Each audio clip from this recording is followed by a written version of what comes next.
We got a fish that's supposed to be a right turn. So what I like to do so I don't confuse things later, so I've got to mount 4 of them. I got to mount 2 really big ones. And what I'll do is I'll snip this off right here. And this is on the side that's going to be facing the wall. And so now I automatically know which side of the fish that I want to make my incision that's going to be facing the wall. Okay, I've got my borax on hand, and I've got my X-Acto knife, my scaling tools, and yeah, what you want to do is start making my incisions. Right here where the scales meet the tail, I like to go ahead and start making an incision. This guy's pretty old, been in the freezer for a while, but they'll still mount. I mounted plenty of old fish that have been, dried out from being in the freezer so long. Okay, I make that first incision there. Then I start up the middle with my shears. And you can see where I'm just going right up the middle. And I try to center it as much as possible.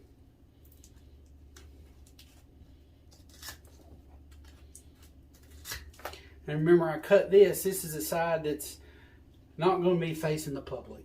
It's going to be facing the wall. And so that's how I like to do those.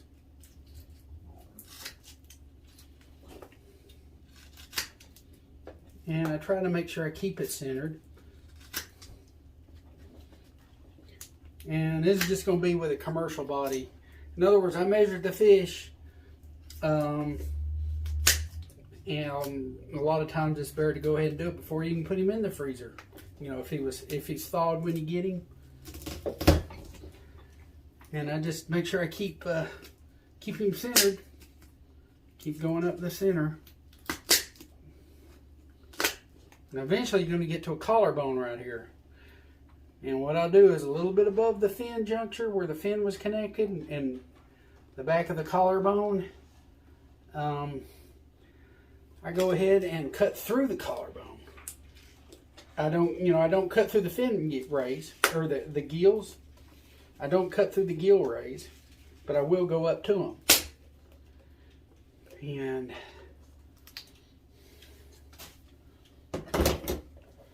then it's hard to see, but I'll try my best. Right here behind the gills is still a little bit of ice on this guy. As close to the gills as possible, I'm making my incision up to where I made my cut. Yeah, that's ice. Okay.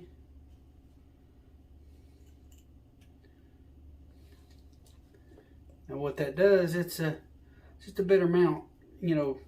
All the skin you can use when you're mounting, that's the better.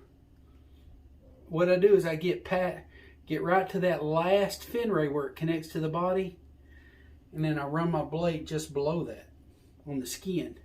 There's no scales there, it's just soft, smooth skin.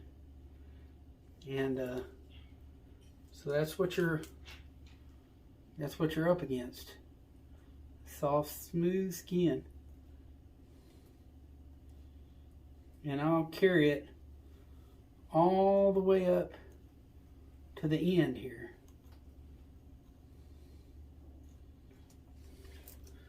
But right there at the gullet, well, let me see if I can open this guy up a little bit. It's still frozen. Okay. Yeah, right here at the gullet, I cut all the way up against that. There's a throat place, and then you cut through the bone on the throat place. I'll show that a little bit later. Okay. Now we made our incision. You can get paper towels and stuff to keep some of the blood down. But just up under the skin, I get this utensil. It's got teeth on it, serrated. Order them out of the taxidermy supply companies. And it's really kind of all I need to get my job done.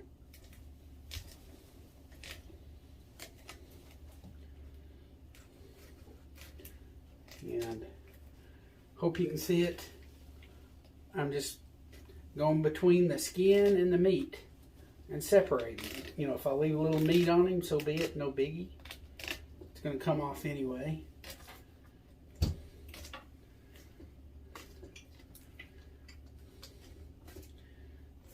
But believe it or not, he's going to still make a nice mount after he soaks in the borax for a few days or something. He'll be ready to mount. I think they say like a minimum of 14 hours. They'll, and all I'm doing is raking under the skin, and without damaging scales and all that, try to just separate the skin from the meat.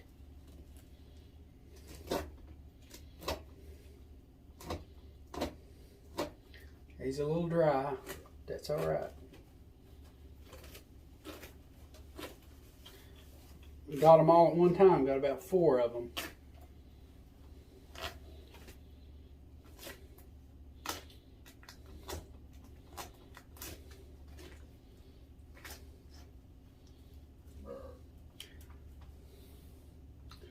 Of course, I turn them around to the other side. Do the same thing on this end. Just get my teeth started.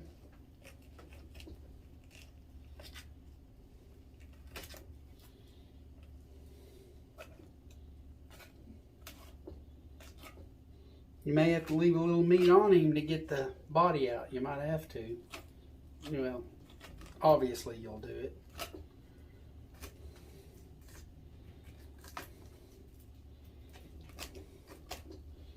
Okay, I've gotten all the way as far as I can up to the head. Now even on the inside, you'll have to snip through some bone. Right up under there, some bone you're going to have to cut through. And I'll show you that. But yeah, this is... Some people use spoons and stuff, whatever they got on hand, to skin a fish out. But they do got tools. They got something that looks like a real small garden rake. That's real good for getting like pieces of meat off. But I've used this and got by fine.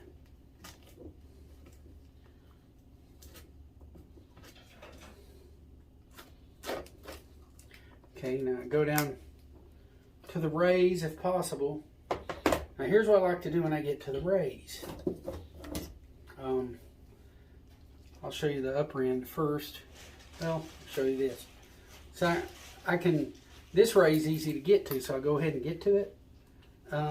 Well, let me cut this. You have to kind of, right behind that fin juncture, you remember we made an incision up against the, close to the fins.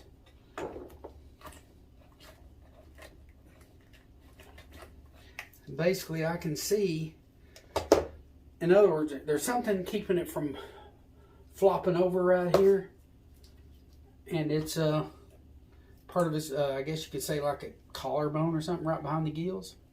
Well, see, you can get in there and make sure it's cut a little bit better, but I'm just cutting through meat. Okay. But yeah, I like to break that collarbone or cut through it with a good sharp pair of shears.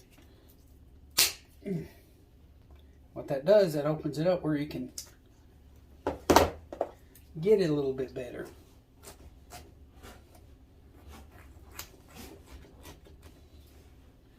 You can see, probably should have done an even better job, but kind of trying to do it for the camera too. So that's kind of what I got going on. Now some of it will just separate.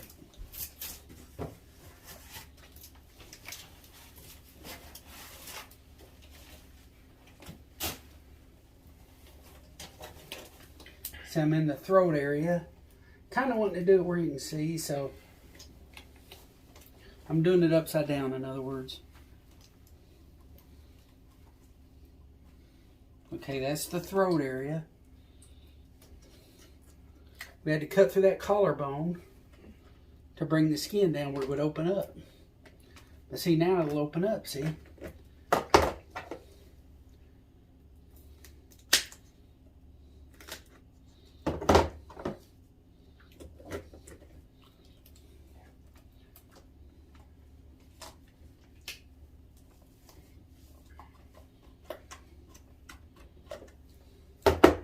And then we'll take some of that bone out later. In other words, that gullet will be nothing but skin.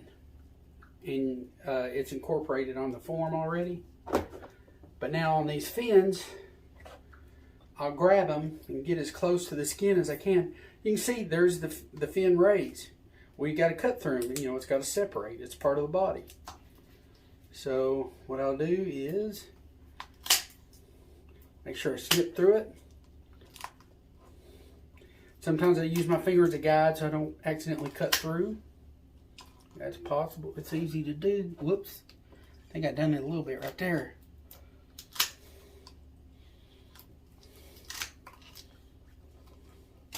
But it's going to be fine. Okay. See, I cut through it. Now that's the fin rays. And you'll flesh that down and then snip off the extra later after we get the meat out, or get the body out. Same thing with the tail. I want to separate this a little bit more.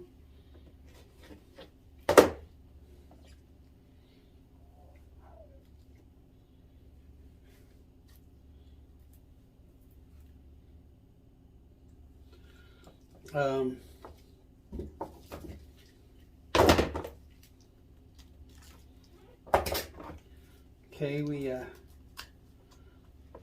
I get my point of my blade and I make sure I don't go through on the other side. You can see right there. Cut through all those rays, on the tail even. And get as close to I can where I made my cut. You don't want excessive rays, And I just let the bottom ride through on the lower side and snip to those rays.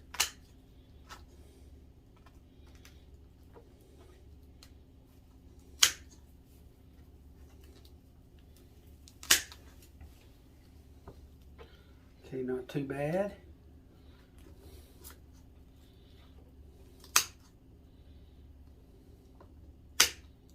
There we are. Now we start separating.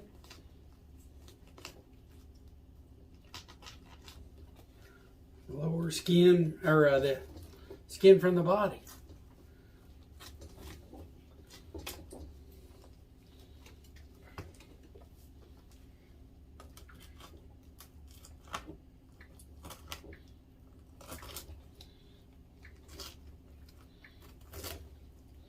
So it's coming off. Just keep going like that.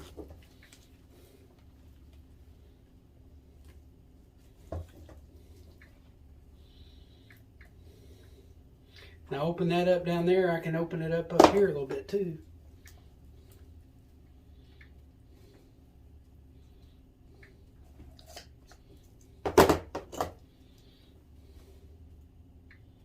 Get my X-Acto knife.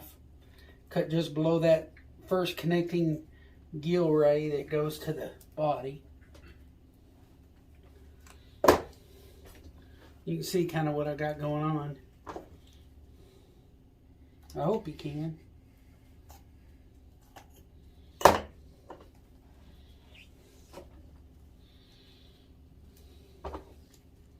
I got the lower end and here's the upper end.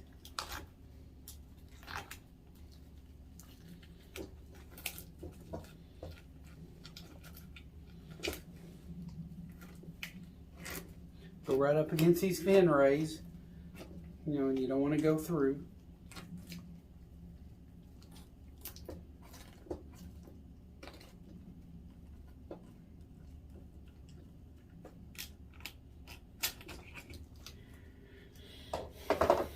see. Same thing with these upper rays on this side. You want to kind of, probably better to get to it from the rear.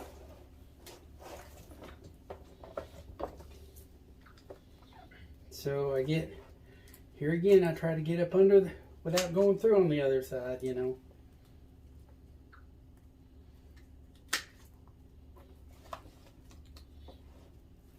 And I'm not.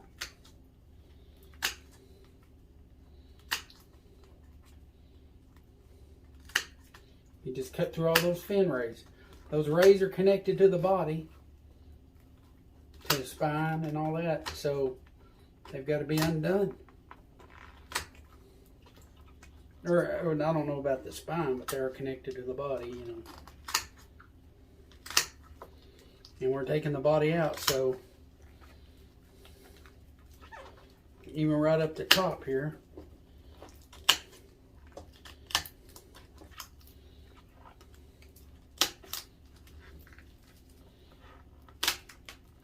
Don't want to go through the other side and mess everything up. Now, a lot of times,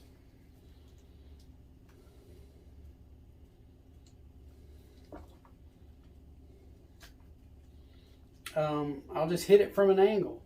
I know when I'm kind of freeing stuff up, I'll go on from this way, same way from the other way, same way from the top, same way from the bottom. I guess that's the best way to explain it, really, is I'm kind of hitting it from different angles. But you got to get the body out first before you do that. So,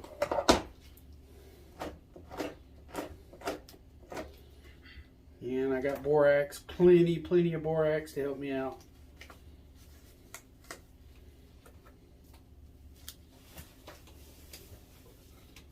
Plenty of borax.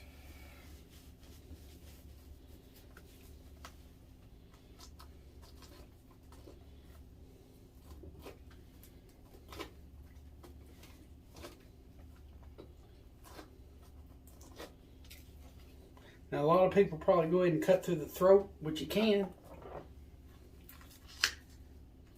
Get that out of the way so it's one less thing connected. And I don't want to cut through the other side, so I'll be a little cautious. And kind of leave that for now.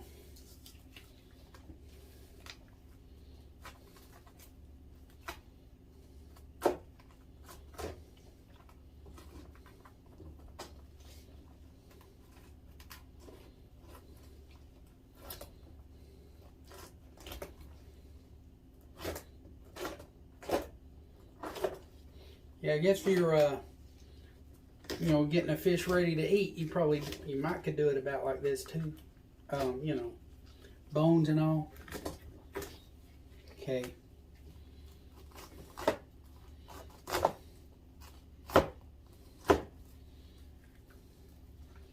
Okay, I'm kind of grabbing the fish now. Kind of wanting to go ahead and, get him.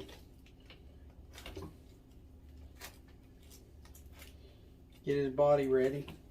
There's a spinal cord up there. I may go ahead and cut it. Not all the way up, but like on your rockfish, I'll use bolt cutters. But like on a bass or something,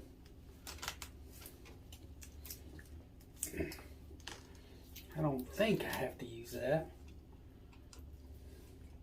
Well, he's being cantankerous though. There it goes. I got in between a disc, I guess you could say. And then we'll get it better later. But now we just work on getting the body out. You can even hold the fish upright, however you got to get to it. Use your leverage. Okay, all this is done.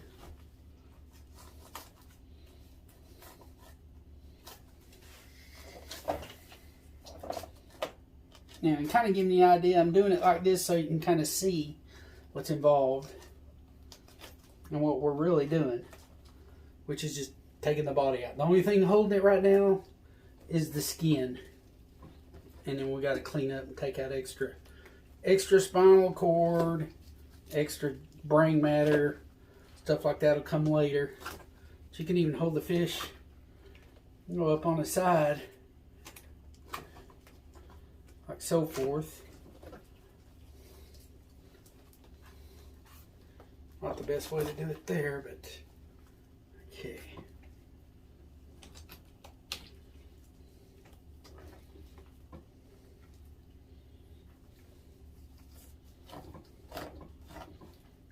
Even right down here at the base of the fins, there's some stuff that can be snipped through.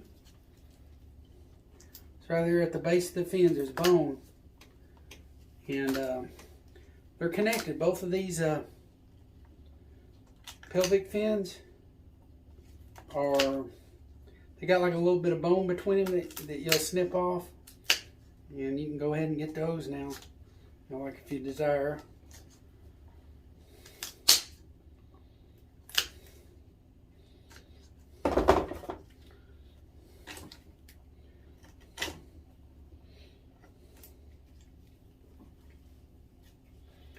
Okay.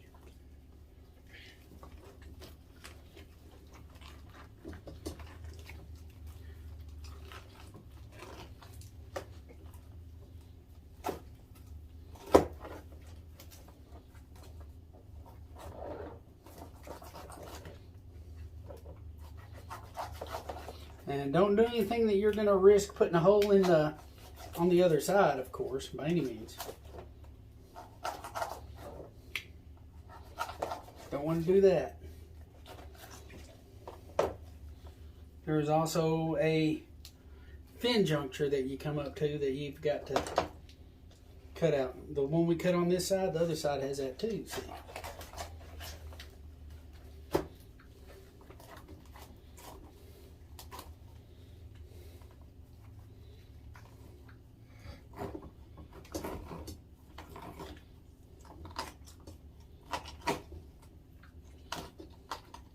There's rib cage bones that you got to get over. And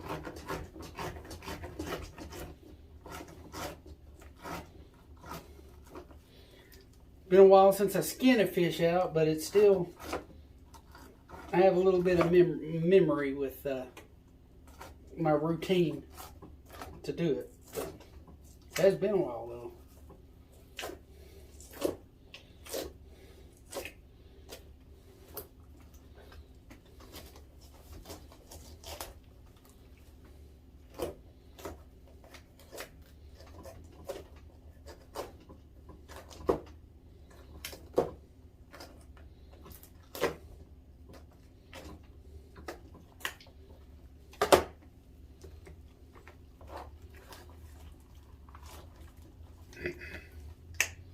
Okay, it's still connected pretty good.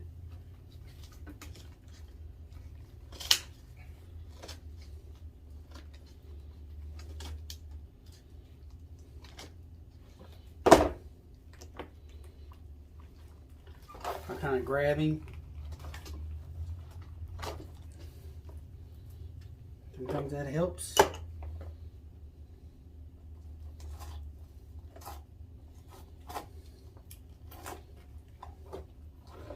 You know, he's a little freezer burnt. This isn't quite like how I wanted him, but hey, he's coming out.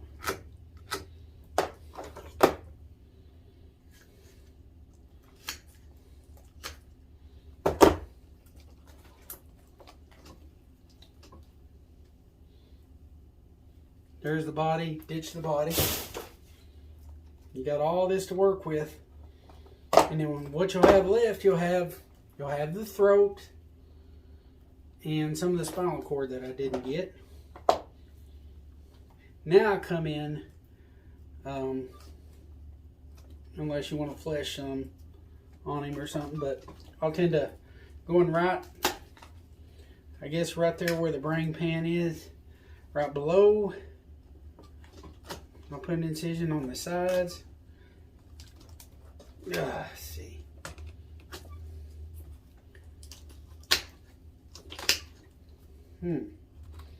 Yeah, cutting around.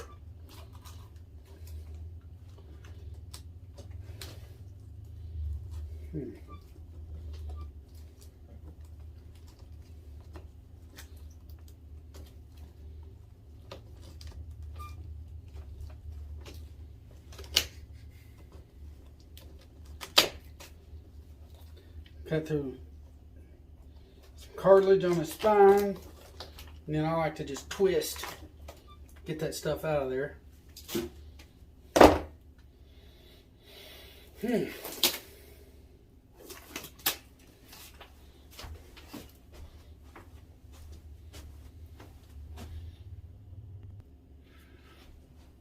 Okay, now that we got the body out, remember we separated all the bones that were connecting to the body, even the tail bones, the fin rays, all the fin rays, we had to cut through them.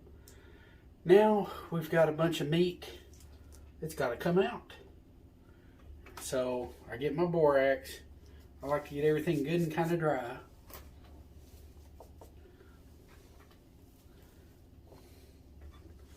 You can use like a damp paper towel too to kind of get some of the wetness out. And then I go ahead and put enough on there to get everything kind of good like how I want it.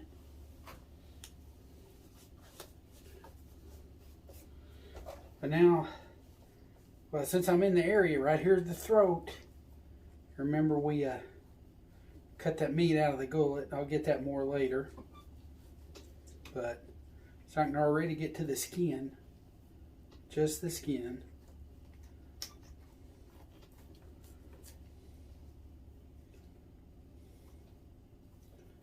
And up under there too. I'll show you that in a minute. That bone will peel off a little bit.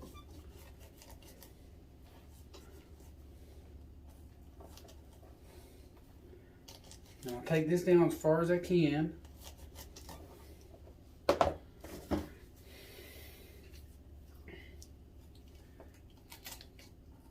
Start cutting through all that junk.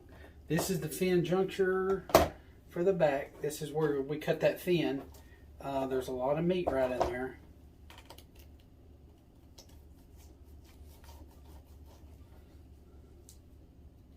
I get off what I can. There's some bone on there that we got to snip off. But see, a lot of this will just come off with a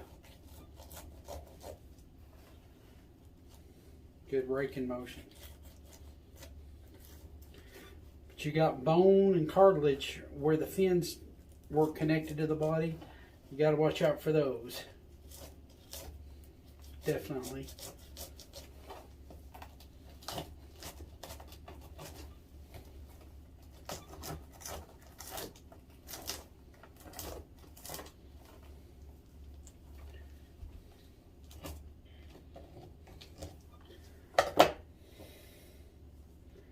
Fin juncture again. A lot of people will cut all that bone off because it's on the back anyway. They don't worry about trying to flesh all this, in other words. But a lot of times you can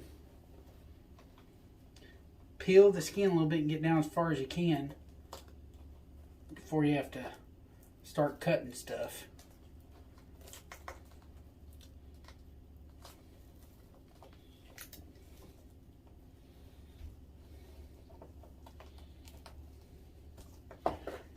Now this is on the back. A lot of people cut all that off, which I like to do it too.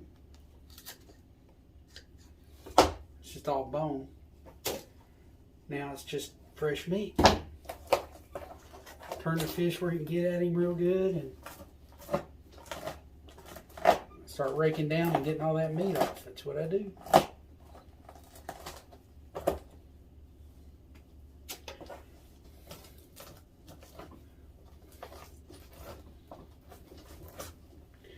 See how it's just coming off. It's a little bit dried from being in the freezer so long. I guess freezer burn's the right word. But you can see the skin, the meat's coming off.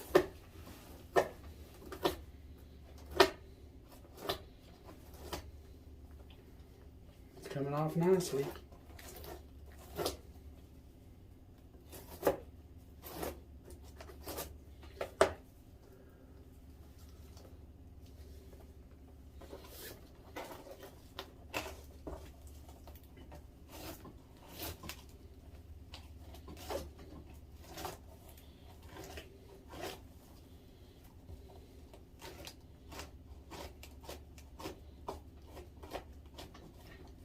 This is the anus.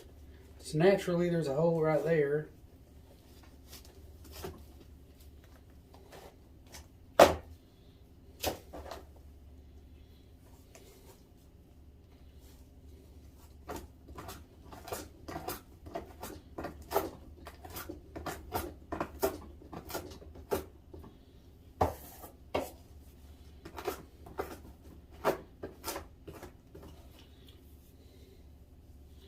Well, you get the idea. And I'm staying away from the rays on purpose. I'll get them later. That's what I'm getting at. So I just get all this stuff that comes off real easy, that has to come off. I'll go ahead and get it off. This is what you want. You want the skin. And you can come back and even get it a little bit better a little bit later.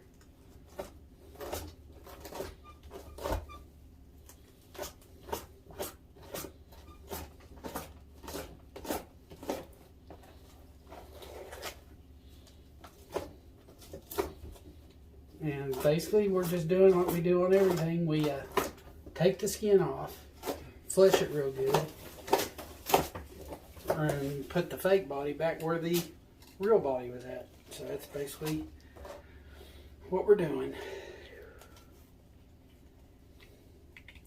Get real good in here.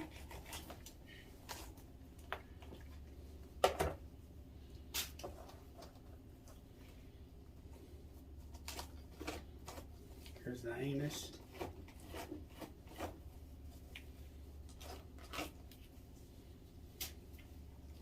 Other side of the anus.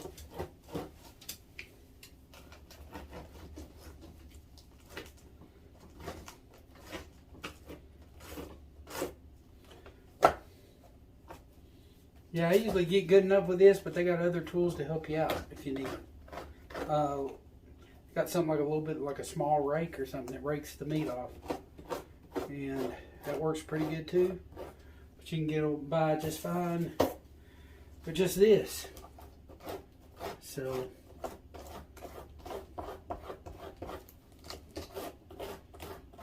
I'm getting all the meat off, and this is the side that's going to be showing. So that's how we do that.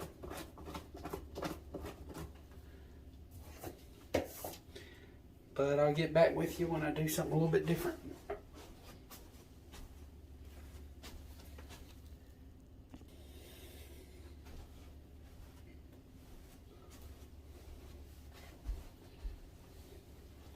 Well, it's kind of hard to see, but some of the rib cage from the other side is still on there, and run my knife there and get up as much as possible. Snip as close to the body as I can. All that comes out. So you got some of this still holding. This is, we could flesh around that a little bit better.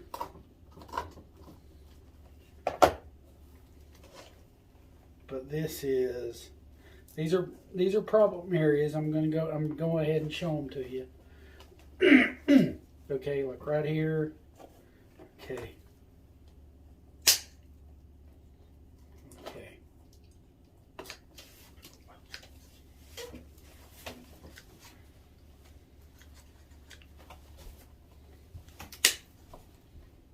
Okay.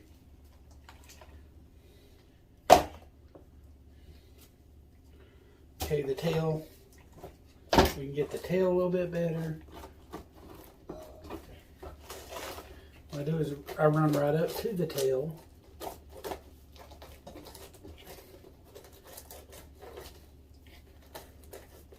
And even get under there a little bit. Excuse me. I get up under there. All this will come up. Well, I got other tools too. I got stuff like hemostats, for instance. You know, I got stuff there that should pull up.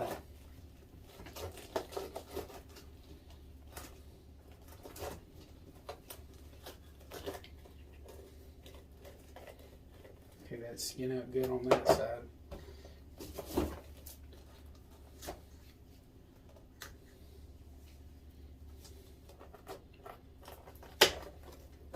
That's good. I'll get that later. We'll have to trim the rays down and get more of the bone off. It's just the way I do it.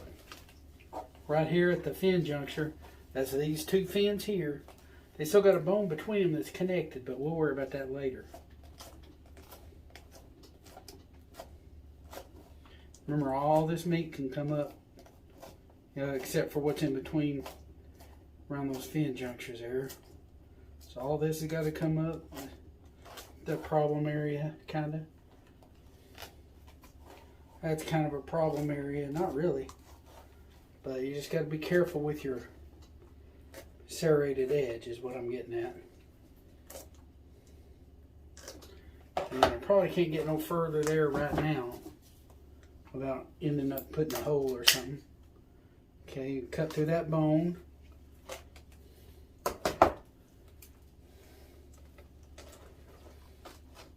Now this, we can bring this down more. A lot of times I do this. I just push. But you gotta be careful because you can break that membrane.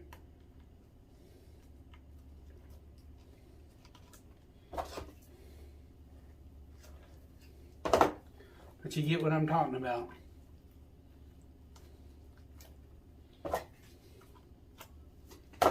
This is right there in the throat latch area. I guess that's the right word. Right there where the throat meets the bottom of the gullet. There's a bone here that's on the original fish. And you can see where I'm just pushing down to get as far as I can down. That's pretty good. Before I cut all that off. What I'm doing is right there at the gullet. You can see it right here. Right there at the gullet. All this skin is separating all the way down. I haven't made a hole yet, which is good. Okay. I took it down about as far as I can go. And then I'll make my incision without going through the... So that's bone. And now when I put my form in, see all that inside right there will wrap right around. It's the gullet area. And I try to get all that meat off. Don't want to rip nothing. But yeah, you can work your way in or work your way out. Let's see. It works good working my way in. Okay. The meat itself will kind of peel off too, looks like. And we got pretty darn good. I may be able to even go down a little bit further. But the main thing is that gullet area, you want it empty. If you have to pull some stuff out, that's the way it goes.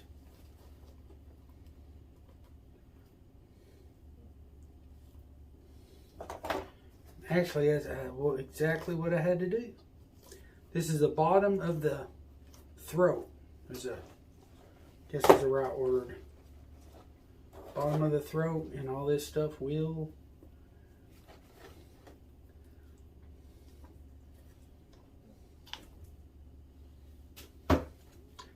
bottom of his throat.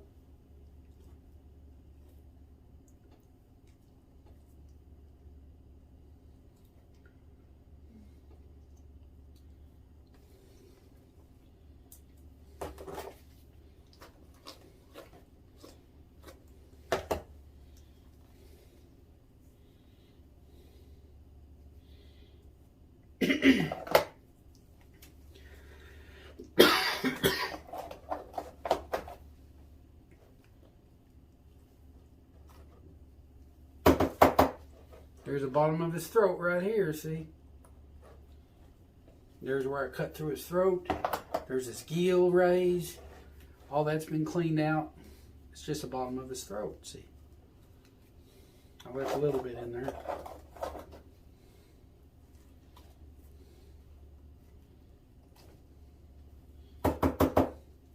You can see I got pretty good as far as getting all the way down to the very end. Now I need to, a little bit of meat there can come off. You can see it. See that? Real thin skin, but I haven't put a hole.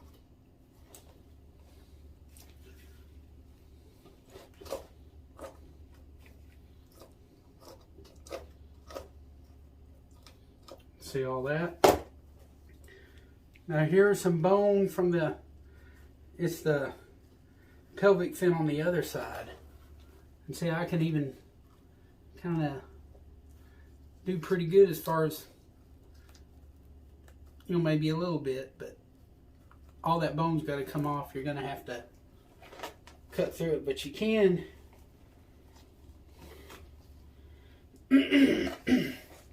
separate a little bit of it. Let's see what we got here.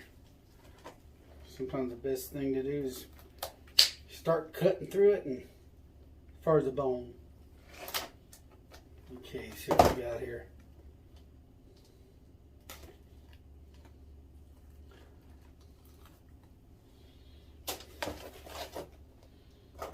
Now, bone here. This could be taken down a little bit, not far. Just a little bit. Let's see. About as far as I'm taking it.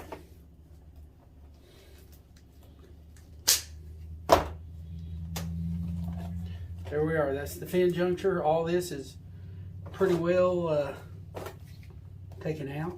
Just a little bit of meat here. Yeah, can even be cut out. Good pair of shears or scissors even. Get that stuff off.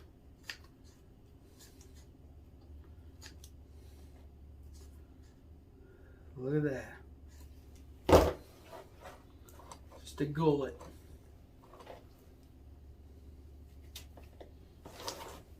This fin juncture. Trim as good as I can. But it's kind of the halfway point, and usually don't do too good as far as, let's see. There we are. Collarbone, we leave the collarbone. Definitely leave the collarbone. But all this that we can get off, I'll get it off. This is the fin. I'm talking about the pectoral fin.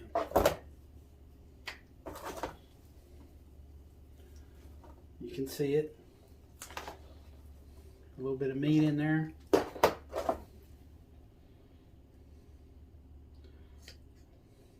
Definitely want to leave that fin on there though, of course. But you can surprisingly get quite a bit of meat off of it.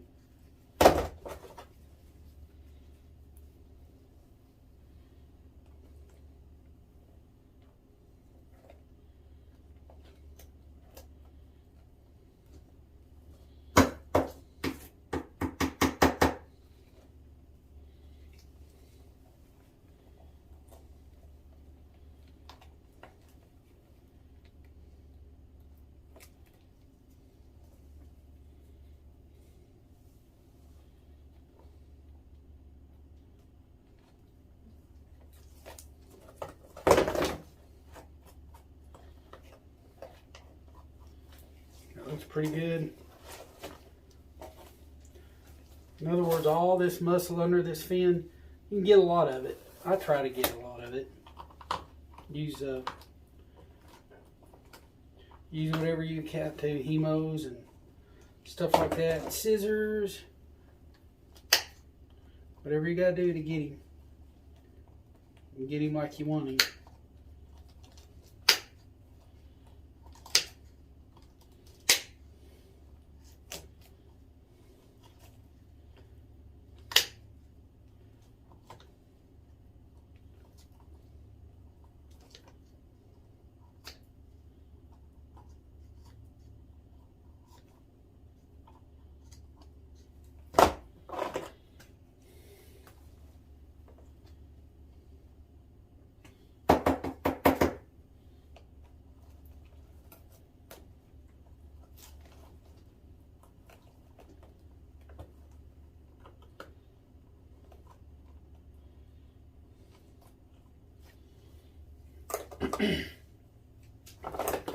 Okay.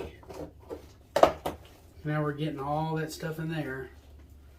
Well, let's go ahead and get this too. This is the pelvic fins.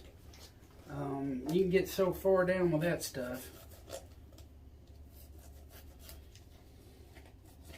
A lot of times I'll snip right down the middle of it. It'll separate the two fins, and it gives you a better idea of what you're got to do.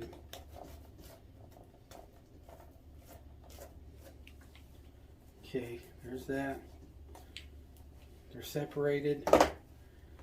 You can hold the fin as close to the base as you want. You don't want to cut through, so you can, but you can do that. Grab the other fin base, like that.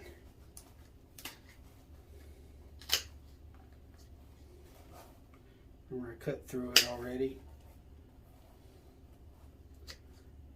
Usually you can't do much past separating the bone, I've found out, so do the best you can.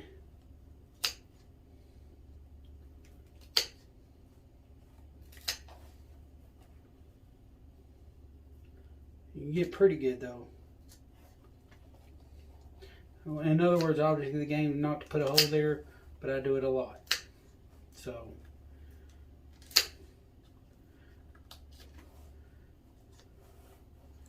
that looks pretty good though.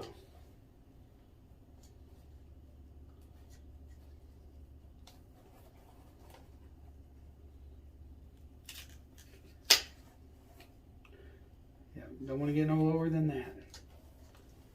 Okay. Well, that's the collarbone. Right here, that's the collarbone. So mainly I will worry about getting this stuff next. Like all this up in here. I may want to take some of this out now.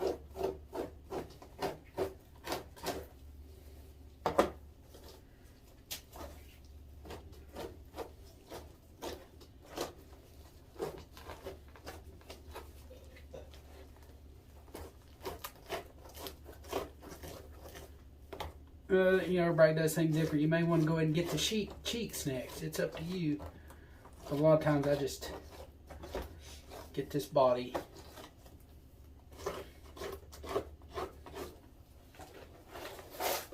See all that stuff coming out. Well, a pair of hemostats can help.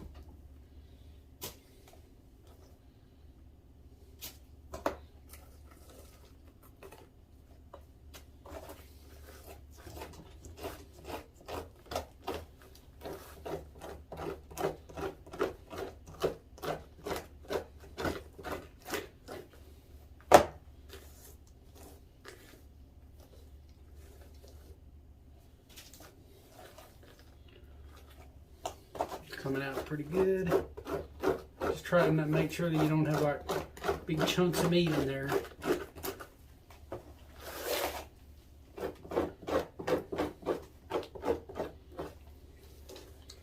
I guess that raking thing would come in handy right now, but it's still not a necessity. Okay. Right here we got more junk on the inside. All this has got to be done just like up here. I may do it from this end. It's whatever works out good for you.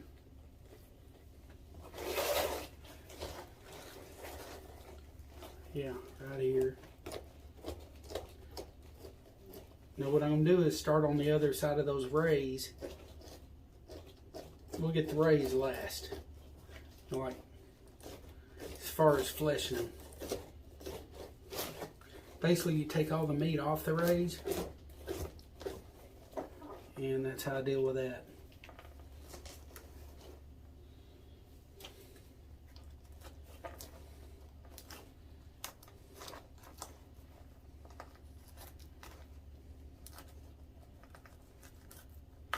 Kind of doing it to show you what's going on.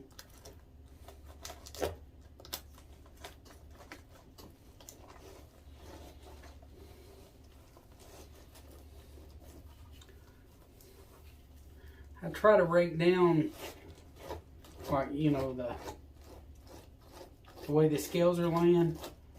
I try to rake downwards the way they're laying, if at all possible. But just separating the meat and the skin, and you can see it. I don't know about yet, but you will see it. Yeah. And I go down a little bit more.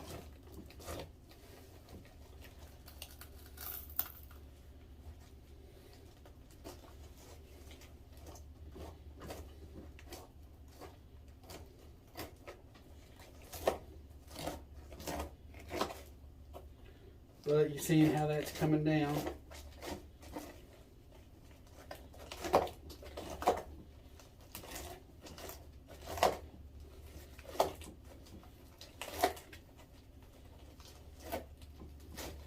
Get the idea.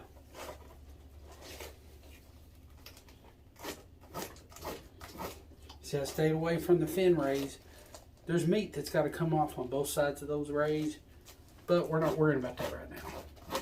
We're just getting the main body parts of the meat, fleshing the skin off.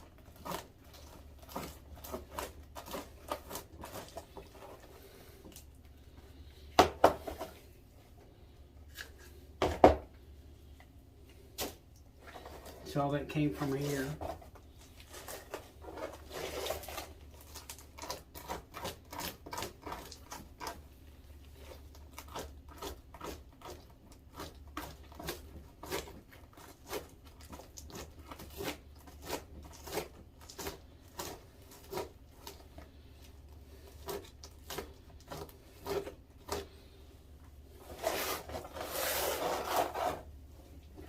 See how I'm running it down real good.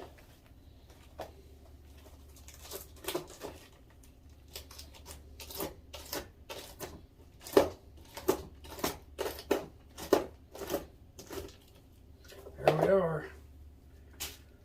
All this stuff can come out. Righty.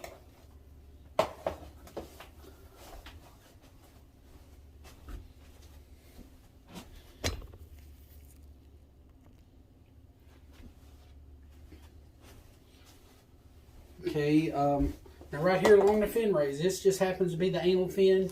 It's one you can see real good. But see, we also got to do the spiny dorsal and soft dorsal the same way. You see the fin rays? Well, I don't know if you can see it, but there's fat, not fat, meat that goes right up against the rays. Well, that's how we clean them up. We get our little meat flesher thing and go right up against it.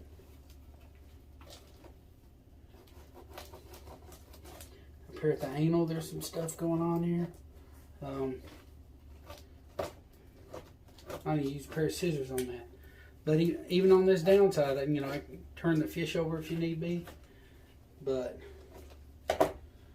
now I can take meat and all, and grab my fin ray right here at the base, kind of have a little control over how deep you go, and I cut through meat and ray and everything.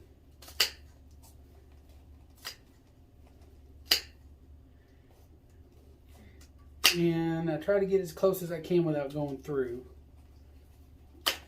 which is, I go through more often than I need to, I've noticed.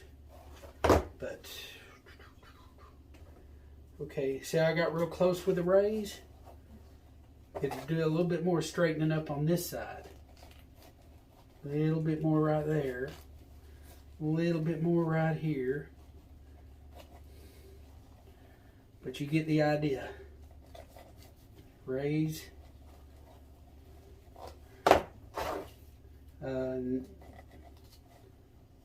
Try to get all that stuff off.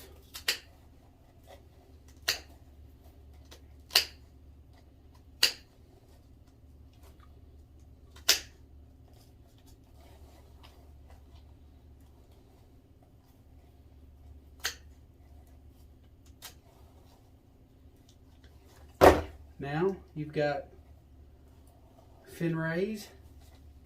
A little bit of junk right there that needs to come off.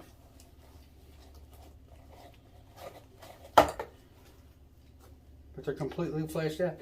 And you may want to replace that with a little bit of clay later. A lot of times I do that, especially if I carve a fish body. A lot of times I don't do real good on the rebuilding places up where, in other words, you can make it anatomically correct by putting a little bit of clay in there. You know, if it's missing on the body, which happens sometimes.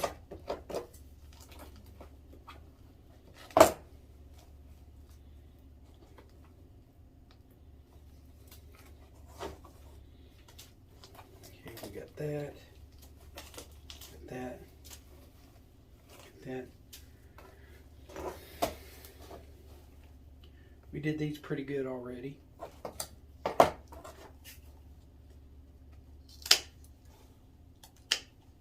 trim them up nicely.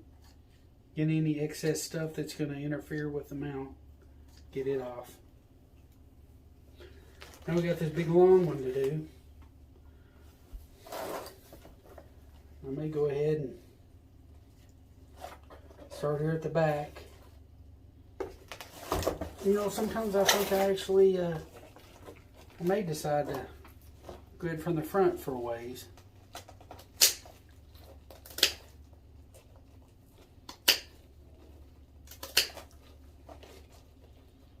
Good idea to hold them if you can. Kind of grab them, get down at the base.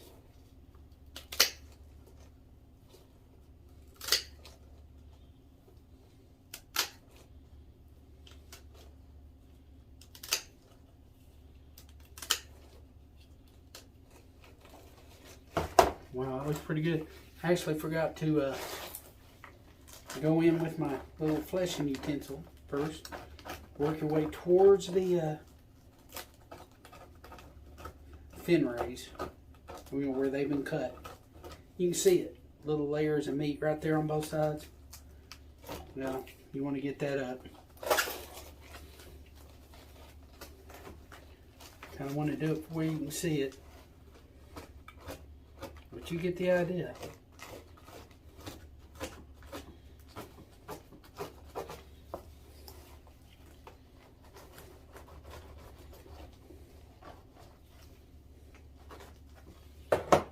Okay, you can see where I brought them up. Now you grab those fin rays.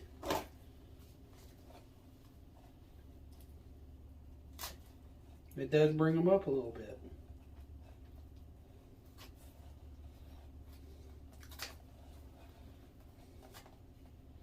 Try not to put holes, but occasionally I do. It's easily fixed, you know, when you're repairing stuff later. Of course, if you don't do it, you don't have to repair it later. So, something to think about.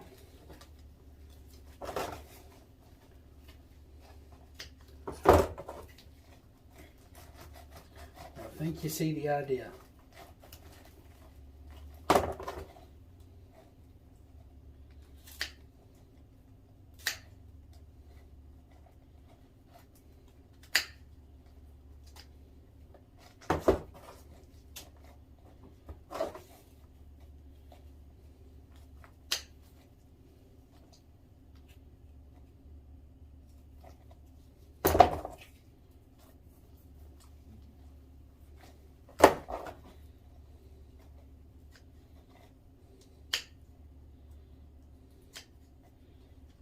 It's not a bad idea to get all that off there.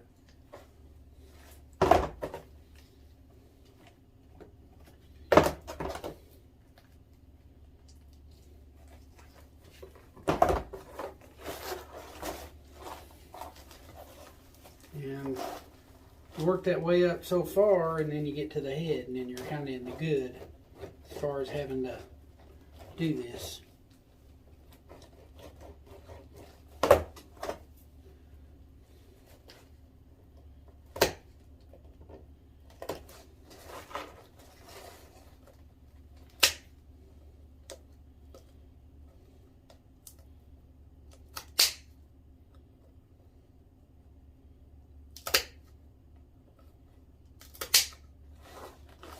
It's starting to smooth out a little bit the further up you go.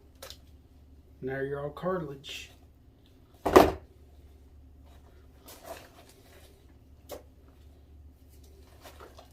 But you get the idea. Work a little bit more on this right here.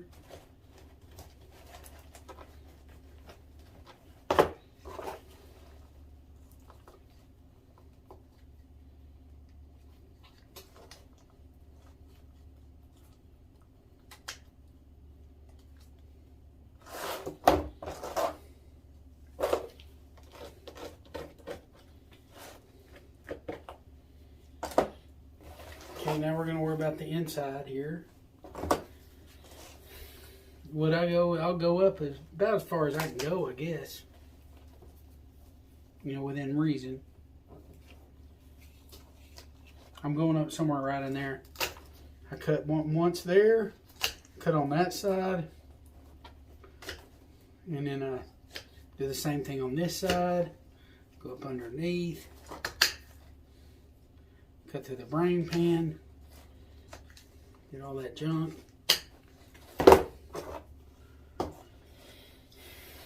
Just working on getting the meat out.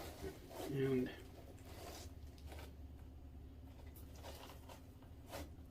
you may or may not have a kind of a process going, is what I'm getting at, I guess.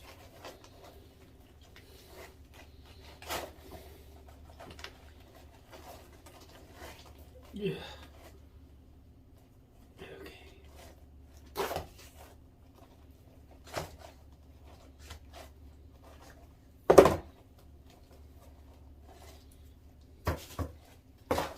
That's what you got. That's where the top of the form will poke in. The point of the top of the form will work its way down in there. So it's your job to get all this out with your little utensil. Whatever else you got on hand, even needle nose pliers come in handy. You got these bones, you want all these bones to stay in on the other side also. So you have to work around those critters, get them out, you know.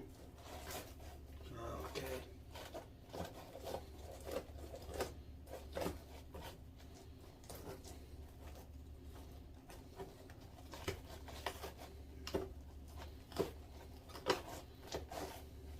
See how good and open it's getting.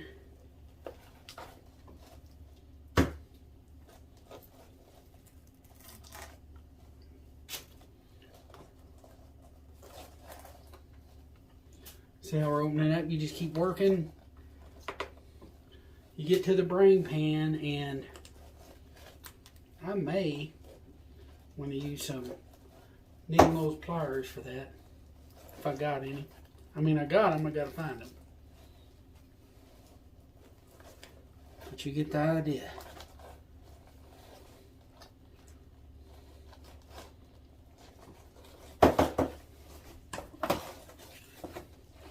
All this, just get all this out.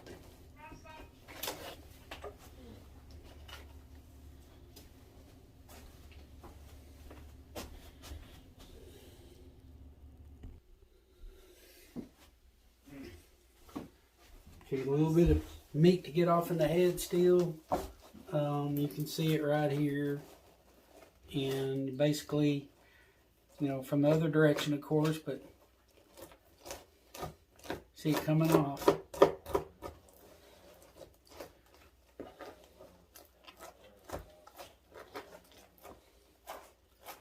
All that meat comes off.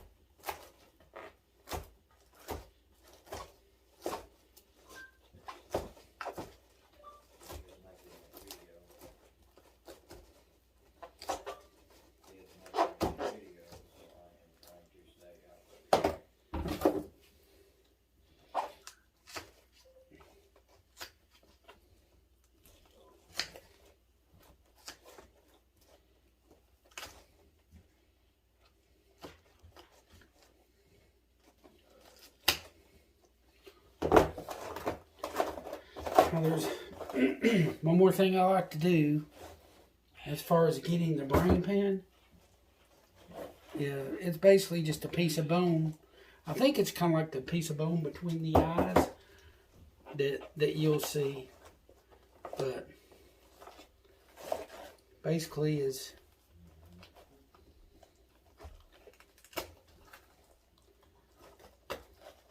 a little bit of spinal cord still in there.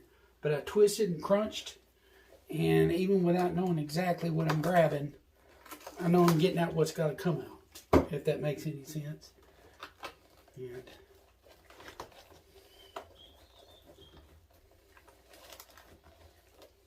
coming out.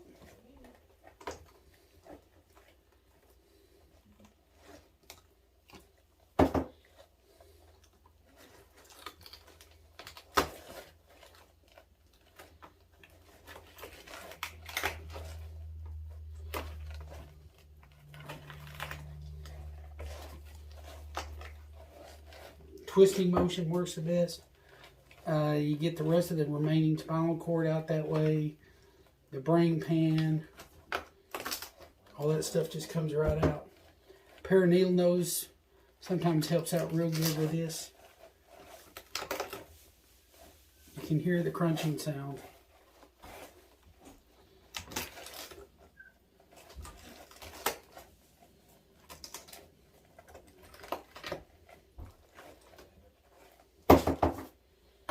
Keep working on that until it's nice and good in there.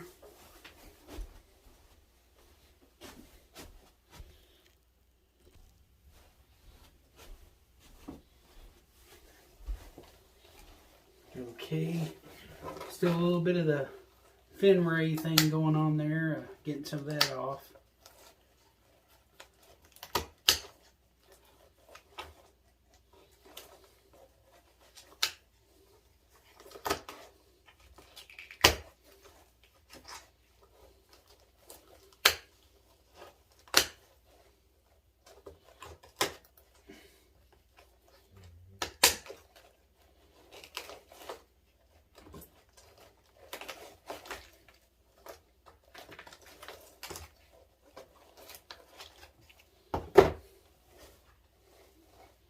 Getting all kinds of wild stuff out of there.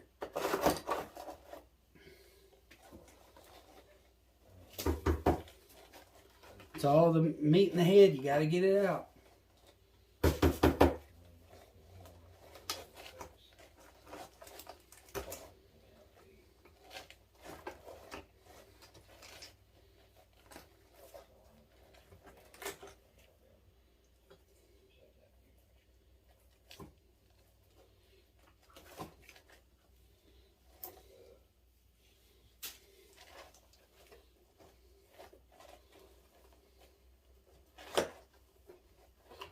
All that meat. Yeah, that's shrinkage. If you don't get it out, it shrinks. Yeah, you definitely want to try to get it out if it'll come out. That's the brain pan in there, all that. Now, I try to leave a little bit, the cartilage between the eyes. I'll tend to leave that. That kind of like structure, above the eyes and all that. I'll leave that. But the brain pan and all that, it's coming out. And you hear me twisting and pulling and getting that stuff out. Yeah, it's got to come out, That's just all there is to it.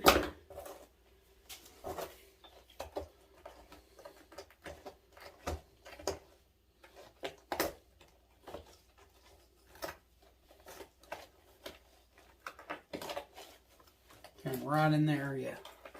That's pretty much it right there.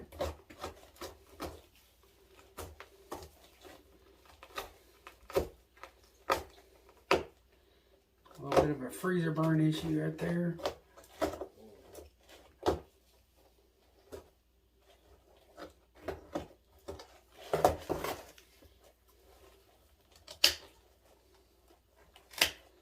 And you're going to put a lot of clay, build back some of his upper head here.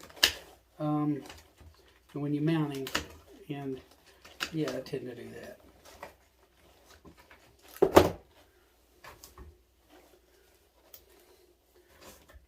I have plenty of borax on hand, to do what you got to do. Get Get those pieces of bone fragment out of there that's got to come off.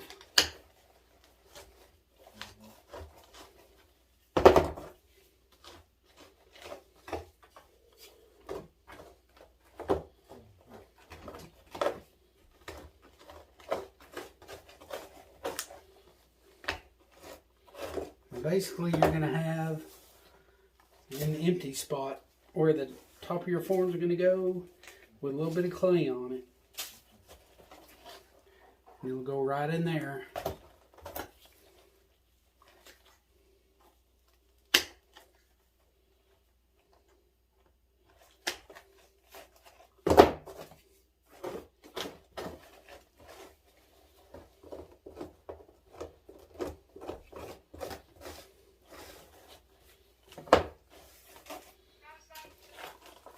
You see, I went all the way up in here. This is all, that's my finger. He's empty right there. Now, we got to work on the eyes. What I like to do for the eyes, go around right the back of the eye and go all the way around.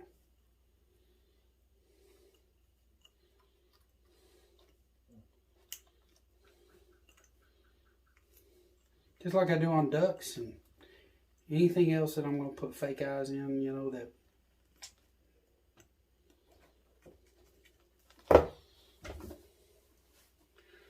Well, you get back behind the eye.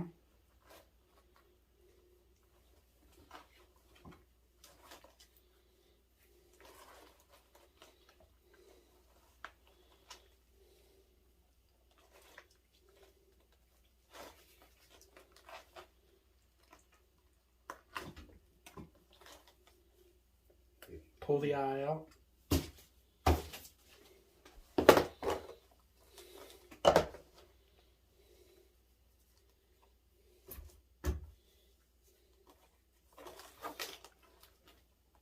Now what I like to do is basically we want our cheeks to be filled out. So what we got to do, we got to take the meat out of the cheeks. So I go like into the cheek area from, you know, the eye, where the eye orbit is.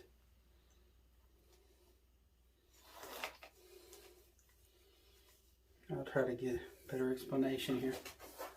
Basically what we're doing, we are going in right under the skin and cutting around. This is the cheek area. Then we may even go like that and go around on the bottom side. That's just to help it out.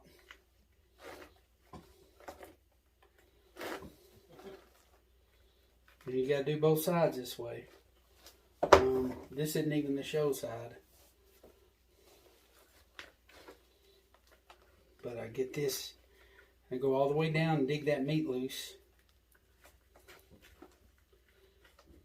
Then if I can, I'll flip it. Go all the way up here. I don't know. I may have done it. I don't know. The main thing is you get the meat out. I took out some out of there. Sometimes I get a little borax and throw in there and try to get it out that way, but the hemostats again. Whoops, where'd they go? Okay, go in here. Try pulling that meat out.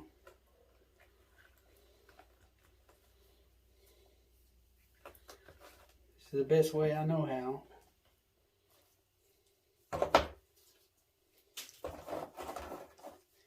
Basically, all that meat in the cheek, you need to get it out. And then you can run your finger in there and feel for it even if you have to. But I'll see how it's arched up. I'll get what's up on top. And I also can push down and get what's on the bottom. And clean the cheek out pretty good that way.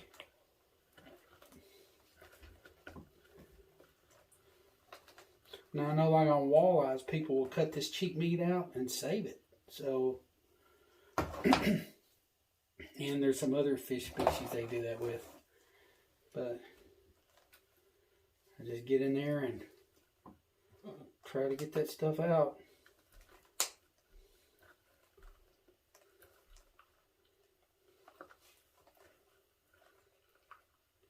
Especially right down there in that bottom area right there.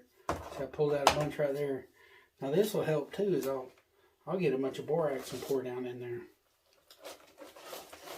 And I'll even kind of feel to make sure it's down in there, and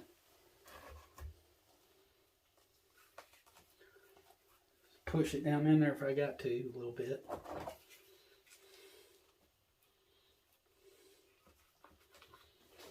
Get it down in there to kind of, now I can grab that meat and pull it out a lot better because the borax is on it.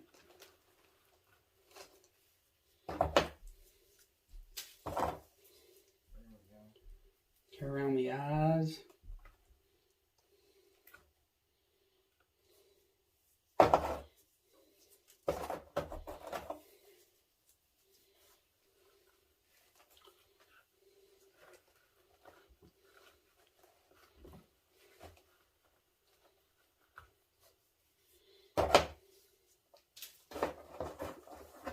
I didn't necessarily get a big chunk, but I did get a lot of little pieces out.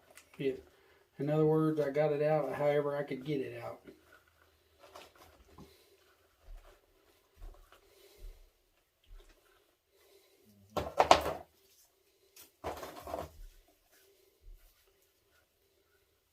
Now reach in there and feel. Seems pretty good. May go in there a little bit longer and more thorough.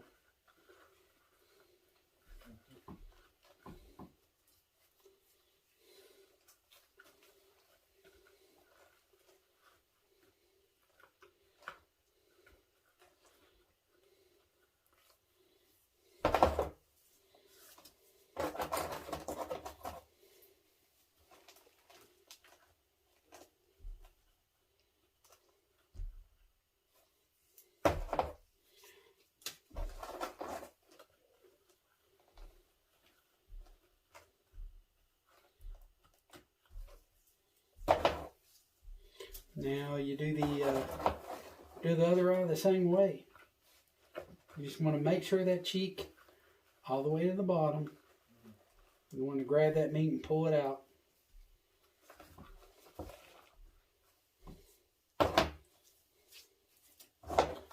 Still grabbing a little bit down in there.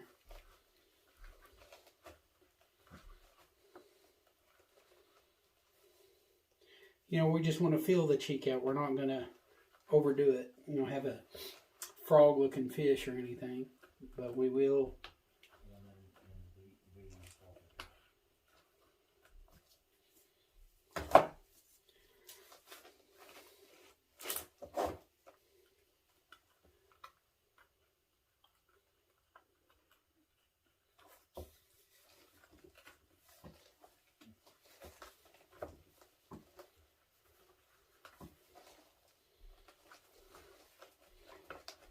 And you do the other side the same way.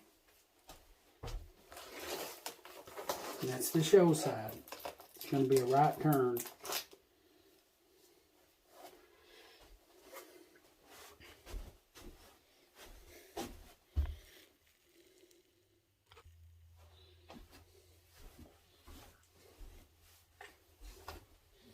Let's go in with my blade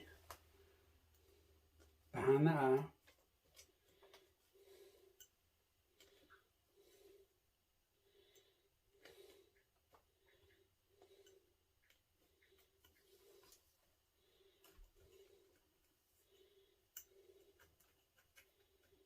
Or as good as you can get it, you know. Basically, you want to be able to get under the eye and pull it out.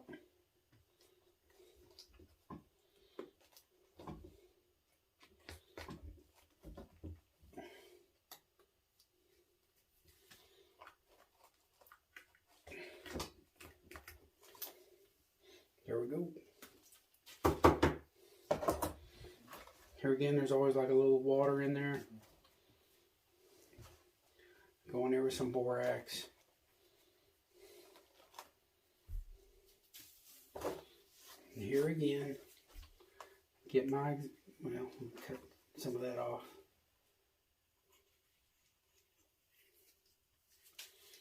Okay, here again we go in with our X-Acto knife. There's a little bone there that you can't really get past, so you got to be on the right side of it.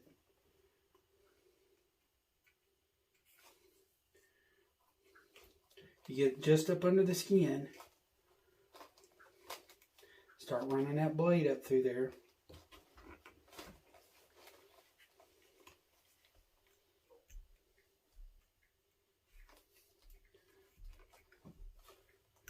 You get right in there. Just under the skin. And I like to come back through on the other side. Now if you can, get back in there as far as you can with it. It helps.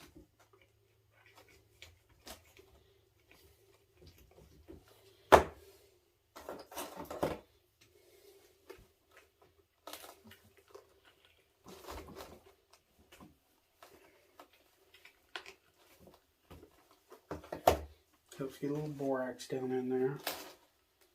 It's just Mule Team borax that you buy at the store.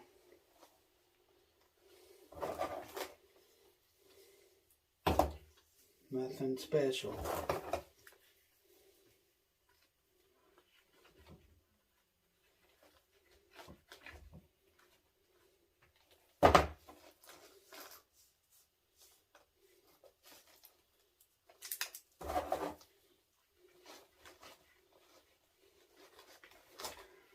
Get a little borax down in there, makes grabbing it a lot easier. And you just start pulling it out. You pull it out to the point where you know it's good and clean.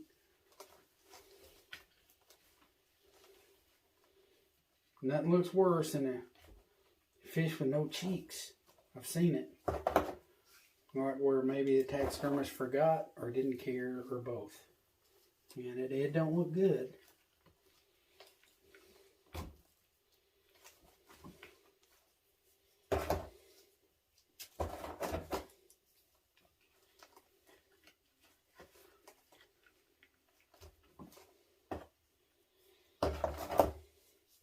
Slow process, but you gotta do it to get the job done.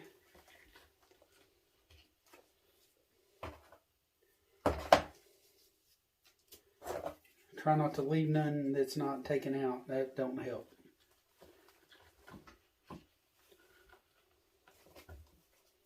There's a big chunk right there.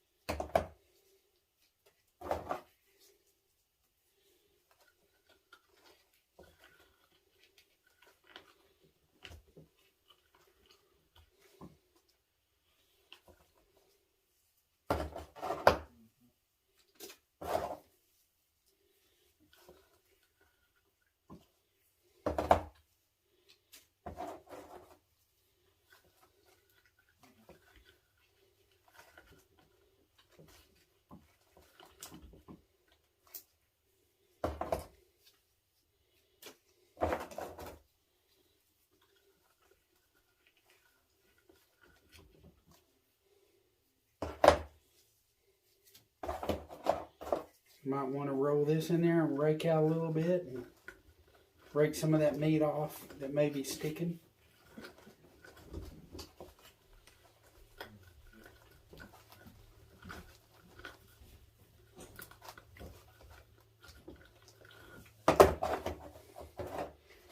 Feel free to go back in there with a little bit more borax.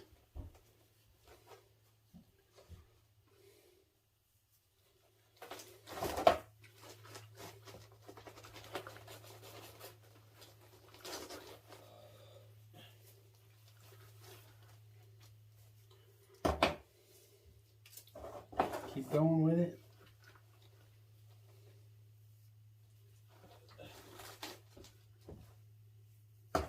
those chunks of meat out.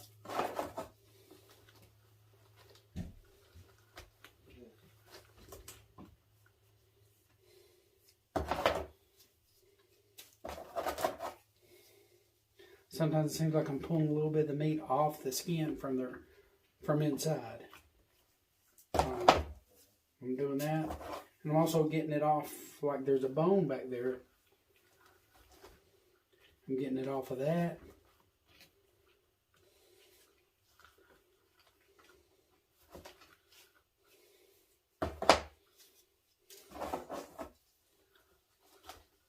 All the way down to the end.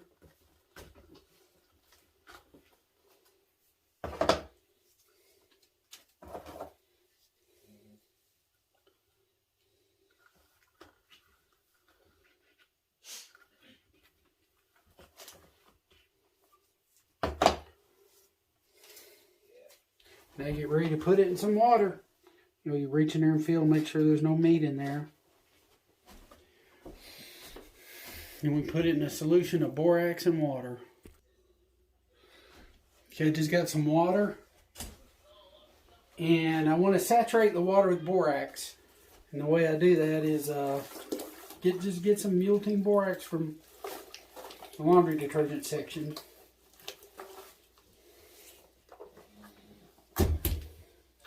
And I'll mix it.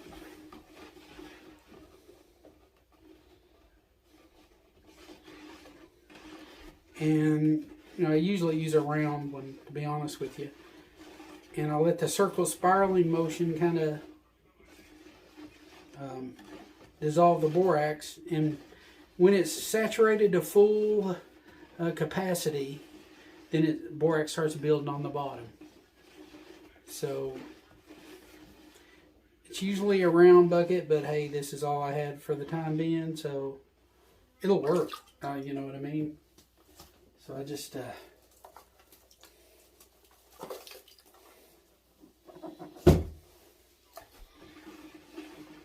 saturate it and just keep doing this for a little while.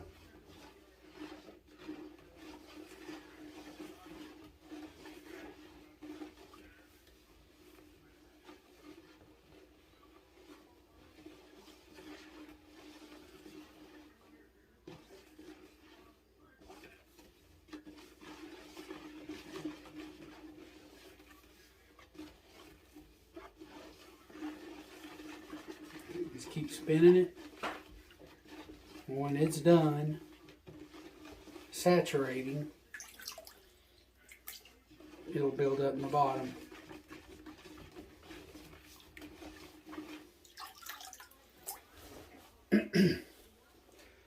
Then what you do, you get your fish. I like to put him in and make sure there's no air bubbles in him when I put him in. That means in the head and everything. I like to just make sure there's no air bubbles. Make sure it's completely submerged.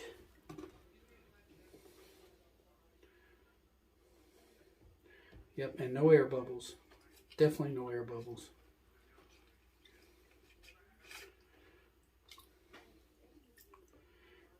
And then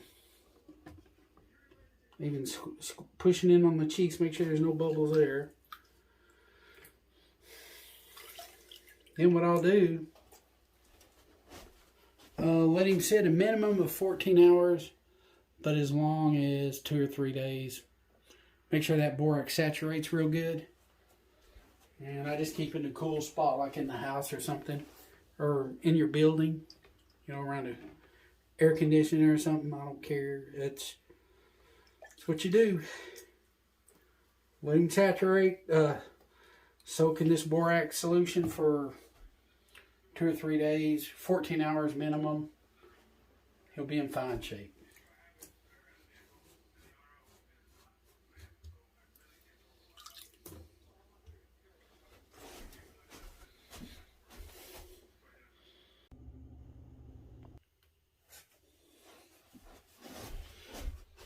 Okay, I got a commercial body. I ordered it according to my dimensions, and I marked.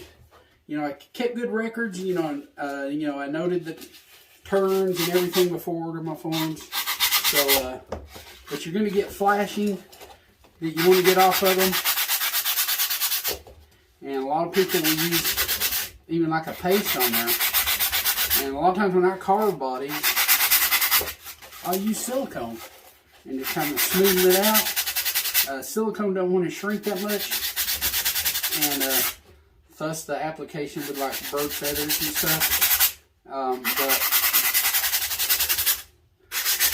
a lot of times I use pure silicone though, and have good results with it.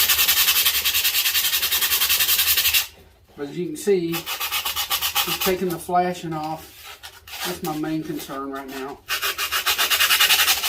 If I'm limited, if I decide to use paste and stuff, I make sure I got the form sanded real good and everything, just like you would any other animal, you know. A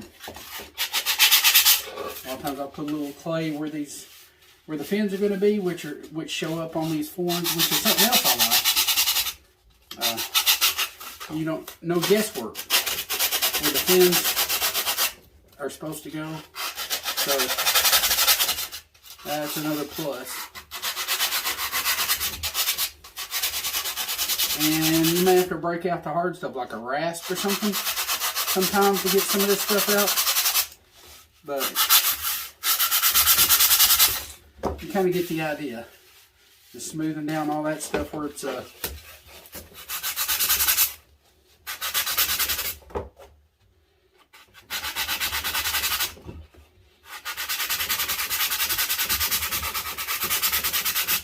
where the molds come together, there's always a little bit of a gap, it seems like, and where the stuff comes out of.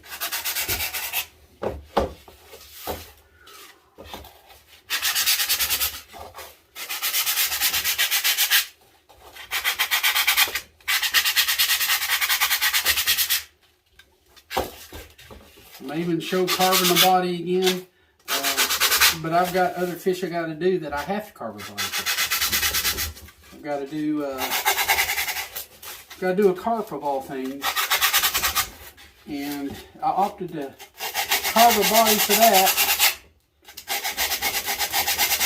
I know some forms are compatible with other species, like some people will use a rockfish form for redfish. But I guess the anatomy of the body is close enough. But usually I like to carve for stuff like gar. It's good to know how to carve a body. And I've got a couple of videos on here where I'm carving bodies anyway. So basically you'll trial fit the fish, and if he fits, you're good. If not, you're going to have to take some foam off. So that's the good thing about carving bodies, you know. You take what you need off.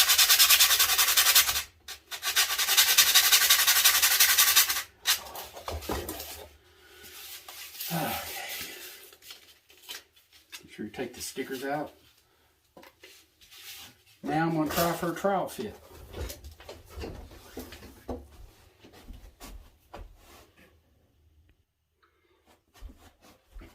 Okay, I got some clean water, and I took my fish out of the borax solution. I've actually got several other fish with it. Now, I let him soak in the water for a while, and some of that borax, a lot of it, you know, it'll cake on the body a little bit, and a lot of it will go away when you put him in the water. But you may have a piece here or there that you still got to get out. So you just, I like to just feel around and see where there might be excessive borax or something. And once I'm satisfied he's kind of good, you can do all this in the sink, by the way. But then I'll let him drip dry for a while. And then I'll do a test fit. And if it's not good and I have to do more carving, I'll throw him back in the water. And that's the process. a lot of times now you can maybe take off stuff that you didn't get the first time around. Occasionally I have to do that. I just get some stuff off that I might have missed for whatever reason.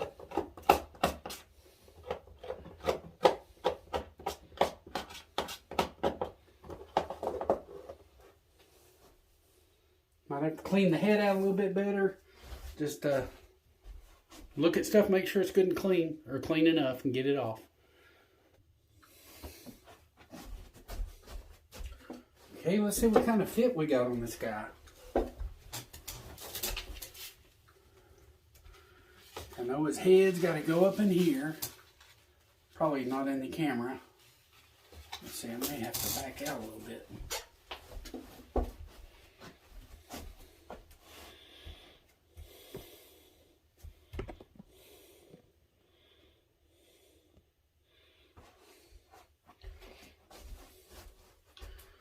Okay, make sure his head is going to lodge up in there real good. I'll have to put some clay in there. And then this throat area here is going to go like that. Let's see. Okay, the back lines up real good. That's good. I didn't put no clay in yet in his head. But right now, he's matching up really good. Oh, he's going to be a good fit. Yeah. It's going to fit good. Yeah. He's already fitting good. Yeah. It'll be a good mount.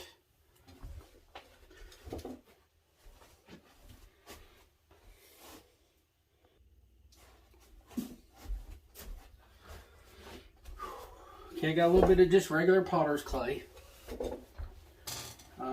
Sometimes I'll put it on the end here and then stick it up into the head. But I know I gotta fill all this up in there. Sometimes I'll put it in the head a little bit. Yeah. Do that. And then I'll show you in a bit, but sometimes I'll put clay on these, although these are pretty well pronounced already. I mean, he'll make a good mount anyway. That's what I'm getting at. And so I'll mash the head up in there for now.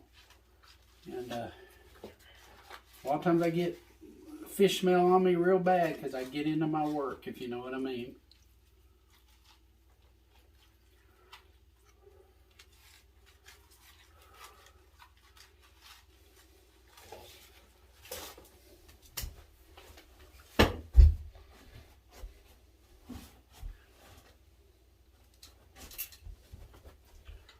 So I get a staple gun, start putting things in place actually.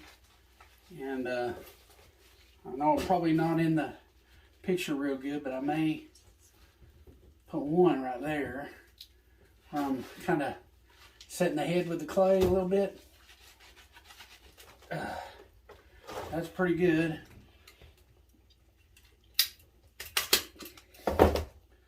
Staple gun is so powerful I can't hardly.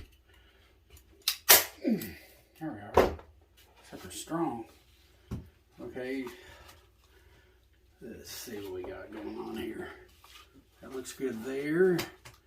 I may turn him upside down. And right here at the gullet. I may want kind of ravel around on me here. Okay. Now later we'll make this stay real good. But I'll make sure that's lined up good. And for now, God.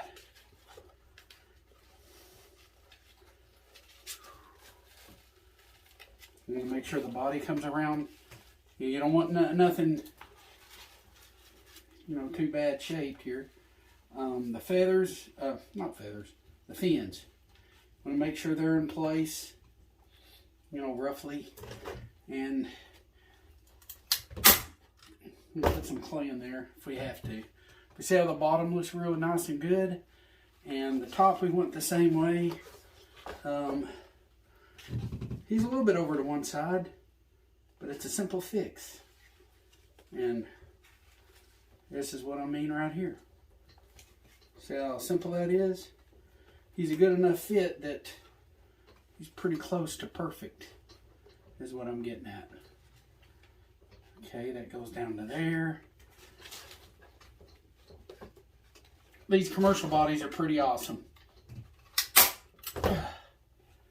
And that's what we got so far. Tail lines up real good. We'll put some clay back there too. And I might as well do it now, kind of show you. Okay. We'll get some for that bottom fin right there. And you basically just make a worm.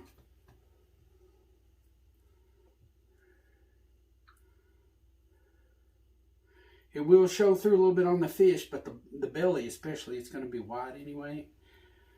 In other words, I don't have a big problem with it, really, but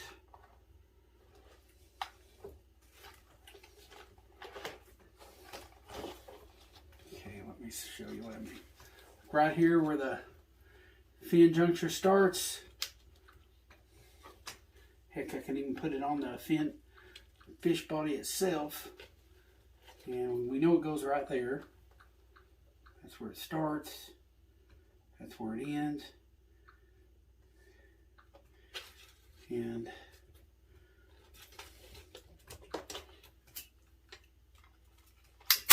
I had to put some of these for support, you know, to kind of keep it in place. Same with these. Put a little bit down in there, kind of work it. I have not even used it, to be honest with you, but there needs to be a little bit of a base, I guess you could say. You know, a little something there. Especially if you carve a body. It's good to have a little bit of something there, you know, is the right word. But, and you can shape it and mold it as it, you know, while you're letting him dry.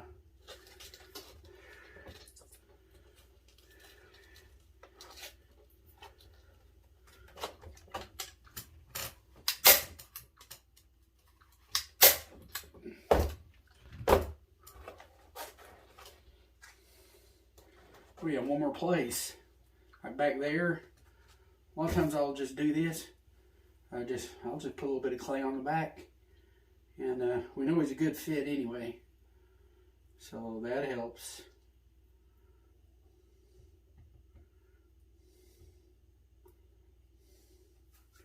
Roll a little bit. Start right here. Go there, kinda. And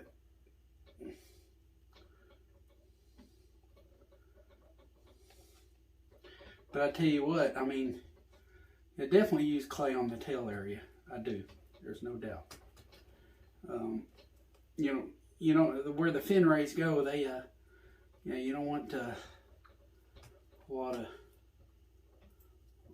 place where it'll shrink. You don't want a whole lot of shrinkage there if you can keep from it.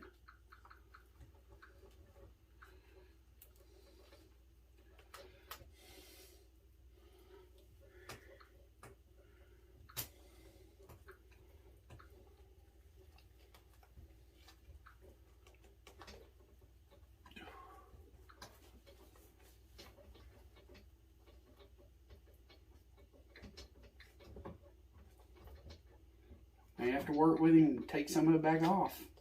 That's what I got to do. Looks like.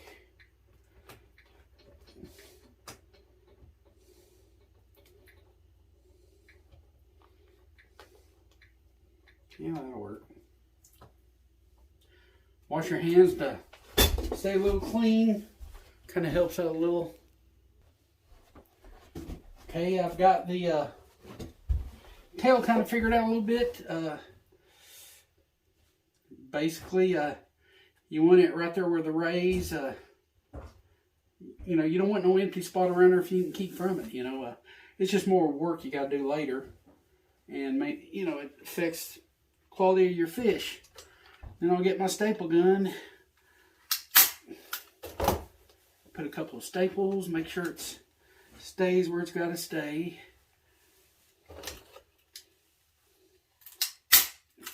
It's actually a pretty good fit on this guy. I amaze myself sometimes. And up here I can put some clay too. I have just shot silicone in there all up through here. And yeah, you can really swell him up that way too, you know. That's a good way to do it, actually.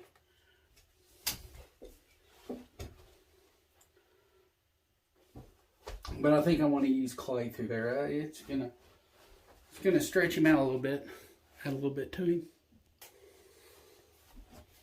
Okay, I'm gonna, like on this back side here, you can see I got a lot of room for a little bit of clay. And it's not a super tight fit anyway. So basically there's like a groove there. And so I want the fin raised to rest on that. And I could even put this back in water and mold that a little bit better. And that would look good to do that. But he's gonna come out good anyway. So, and do a little bit right through here. I may even shoot some silicone and kind of take care of, silicone works. It keeps gaps from like showing up real bad.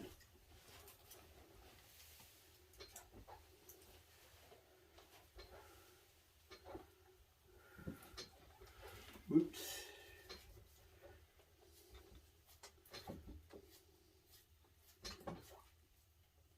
Yeah, maybe a bit much right there, but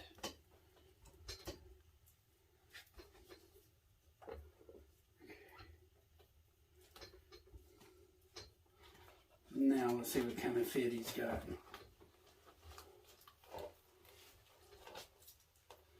Yeah, that's a bit much. It's okay. Mash it down a little bit.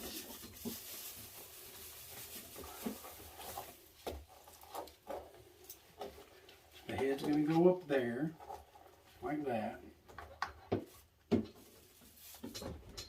Clay can do its thing. Oh yeah, that's going to look good. Make sure that last fin is right there, and it is.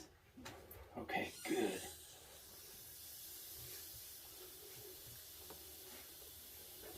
And I can even shoot silicone in there, take care of gaps that I'm thinking might potentially come up or something. Yeah, I've been known to do that. But I'll bear hug these bad boys.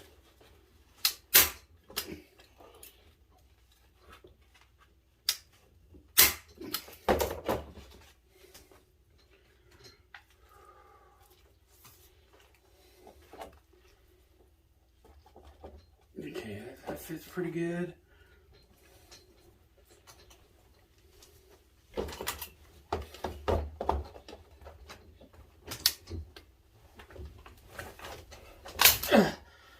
It went in.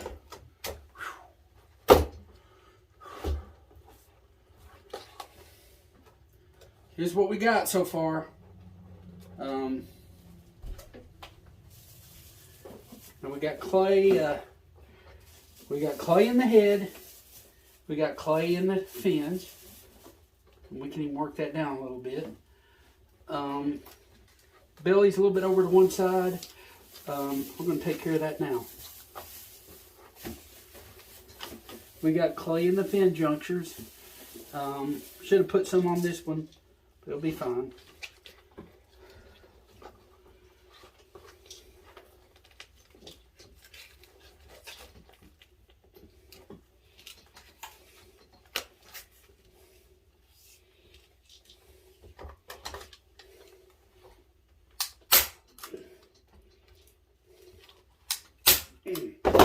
Got him a little tight, sure did. But that'll work. here's what we got. It's pretty well even.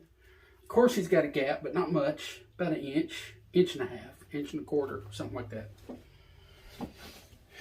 But I didn't like do it so hard that it's not impossible to do. You know, I didn't order the form so big that it's not impossible to do. I usually inch and a half playroom. I've sometimes went as much as 2 inches of a gap in the back, but you know, it's hard work. Okay, I've got a stick here. It's just like a grade stake. A grade stakes work. You can get them at Lowe's. And what I got is I got like a 2 1/4. I think it's 2 1/4 inch screw. You just want to make sure the screw's not so big that it's gonna go through the fish, I guess is what I'm trying to say. And I just run that screw through, and I'm going to go through the back of the fish body with it. Here's my fish, and I'm thinking about right there. Kind of hard to do it, but I'm going to try.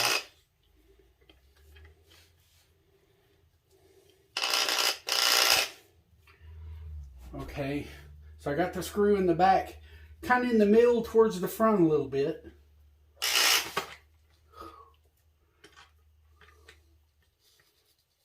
Actually, I got a better idea. I'm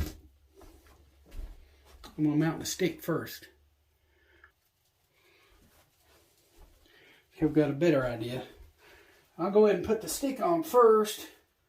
That way, y'all will kind of see what's going on. Okay.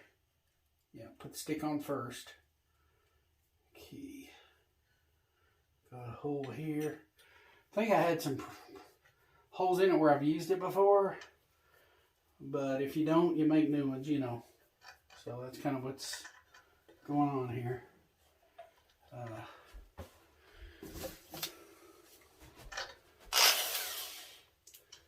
You know, usually I don't do it for video. So. Okay, we go this way.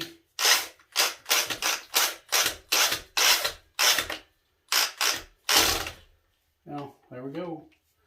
That's on there. Now for the fish, all I got to go in is from the back. And let me make sure I'm in the camera real good. And I'm more than good enough. Okay. Now, I go back where I know the wood piece is. I kind of get used to seeing them kind of in the center towards the front. And even without knowing ahead of time, I know that's where the plywood is.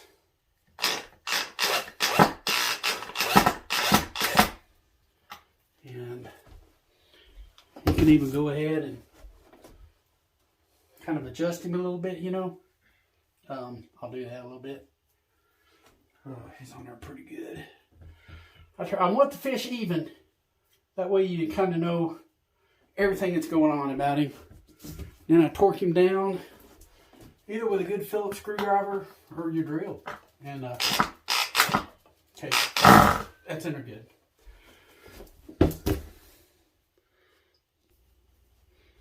Okay, some people, they'll mount a fish with a head just like that, which looks good, I think. You know, it's not always just a flared out head. But, okay, these fins will come straight up like this. And usually the first spine, I'll get behind it and lift up. And a lot of times they do it from the rear. I won't lie to you. And then you go through into the form. And that's what you got right there. See how it kind of holds the spine up? And then I use these big ones, but the smaller T-pins work good too. And I'll go down to this bottom one here and See, I'm doing this right. I'm doing it from the rear, which is kind of what we're supposed to do. A full spread, I just like a, I don't know, it may not be extremely natural, but I like a full spread. And I'll even get that up real good. It's just, although it's up pretty good already. But a lot of times, I don't know why, but I just want those fins flayed out real good. And the mouth open. I guess like he's an action pose, like he just got caught or something. But yeah, sometimes you can go in from the rear, like this. And it's actually a better alternative than going in from the front, because then you got to worry about fixing holes. You know what I mean? So, see how that fin spread real good? Whoops. Didn't work down here too good. Okay.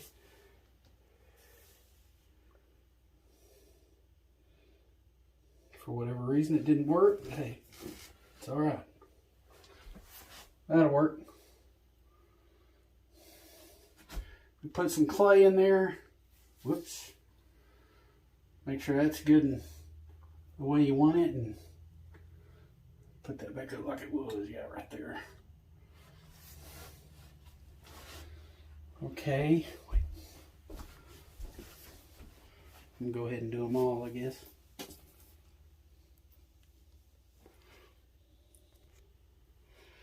Okay, a lot of times I do the head first, but this time I'm trying something different. I'm doing the fins first instead of the head. Just wanting to see what it's going to look like, I guess. Basically. A lot of times you can just put one in the front on these guys, and it looks pretty good. The front of the fin, that front fin.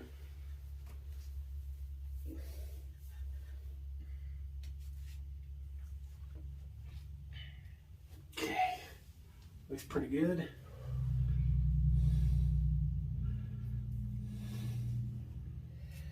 Okay.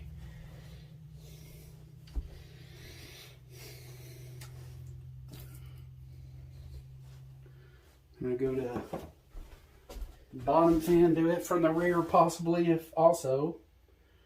So I'll go behind that first or second ray. Sometimes I go behind the second ray. But main thing, you get a good spread. And that's a pretty good spread.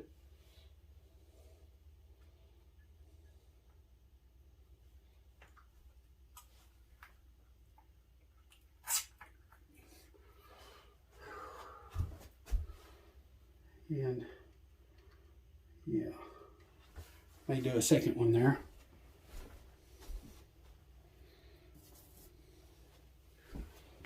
Now these big longer pins have an advantage for setting these fins.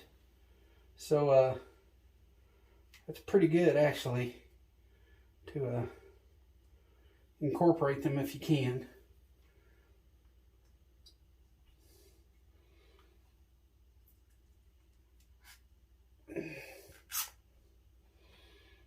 And of course the other one, I put one in the back.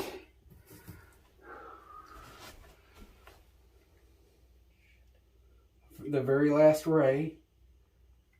And I get in there, and you'll see where the fin starts and ends, and I use those as guides to mount my fins, see? And right here I'll use two big ones, two long ones. And I'll try to be even with the spread, you know, the front. I get like behind the first one here. And yeah. Now remember, we got clay back here, and we got to work through that clay also, so.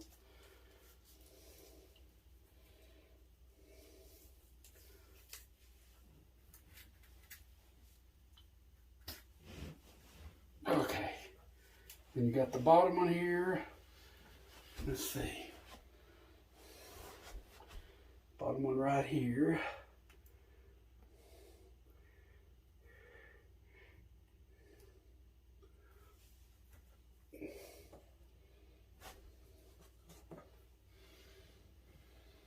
That's a pretty good looking spread right there.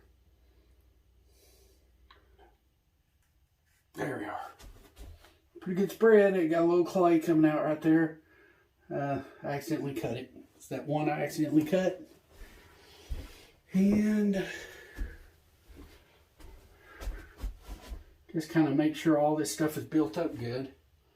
If not, it's just going to be more work for you later.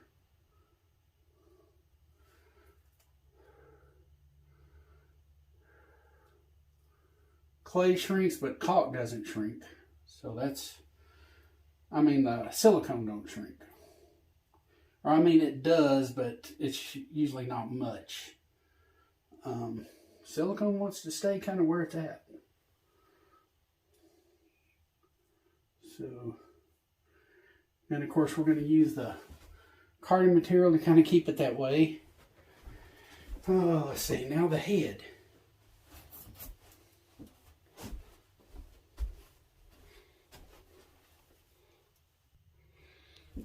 Okay, now for the head. It looks kind of cool like it is, but he wants the head up, so basically he's going to get something like that. Oh, keeps wanting to turn on me. Okay, I'm going to fix that.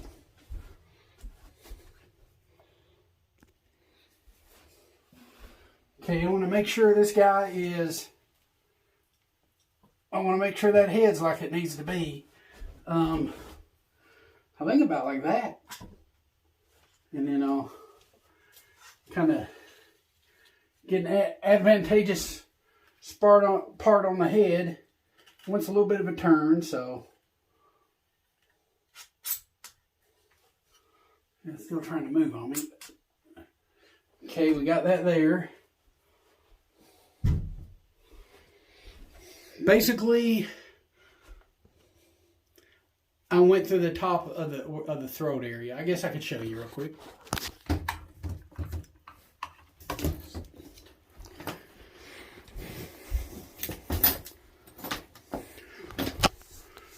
Like right in there, that's where I went. That's where I tend to go because I get more leverage.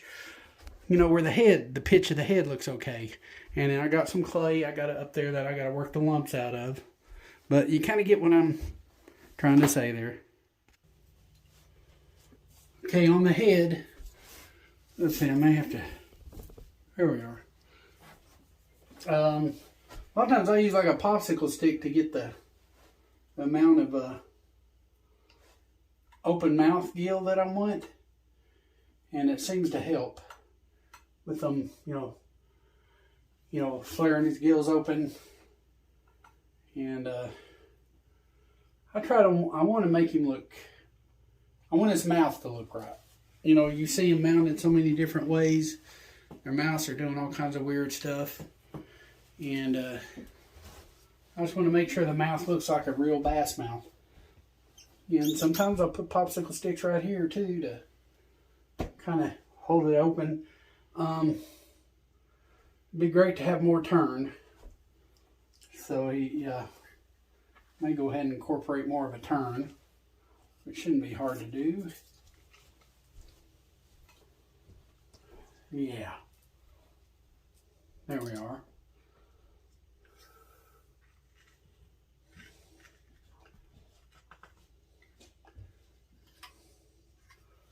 But yeah, a little bit of a turn. Good open mouth.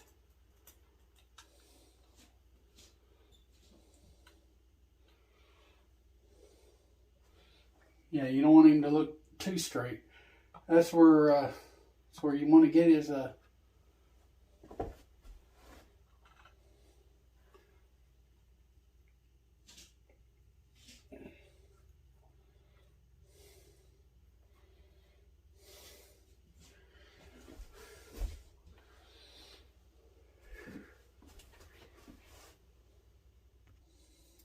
now, a lot of times what I'll do is I'll get a popsicle stick and cut it around. Kind of make it like it's a little shorter, but still a popsicle stick. And I'll make sure his mouth is good and wide this way. Just right there where the pelvic and pectoral meet. And that looks pretty good. So his mouth is good and open.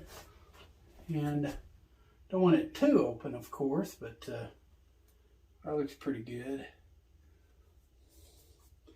From the side, it looks good.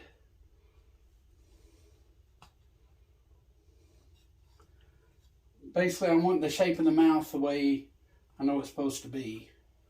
So I'll incorporate stuff to make sure that happens.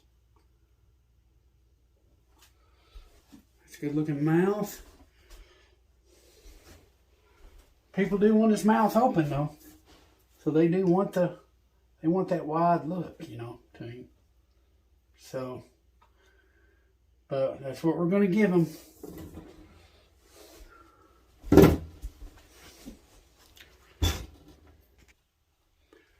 Oh yeah, I forgot the pectoral fin. I do the same thing here, but I use the small yellow ones because it seems like they seem to really go in pretty good. Whoops, usually. Okay, there we are.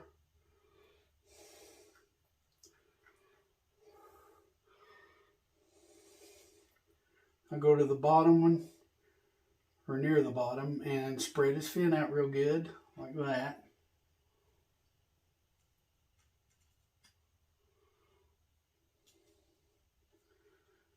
And that's pretty good.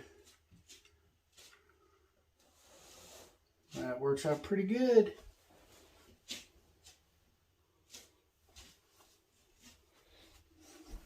Now I'll start using screening material, and I'll show you what I mean. Okay, what I got here is some plastic canvas material. You can get it at Walmart. And what I'll do is I'll trace out my fins and cut them out, and then I tend to save them too.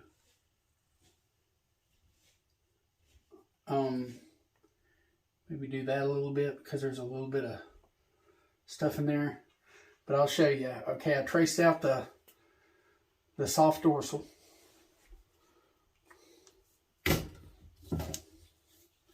Okay, then I come back with my scissors and cut it out.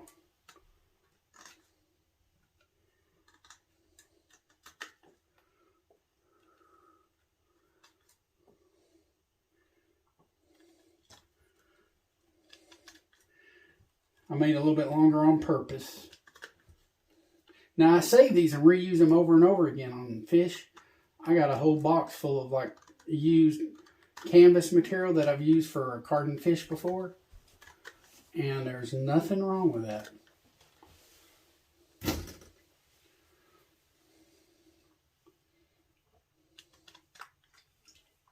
Whoops. Now I was taught to use 2 of them, so I want to duplicate this. So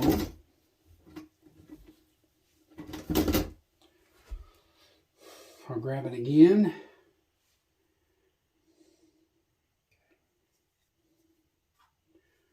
And trace it out again. Kind of like hold it there and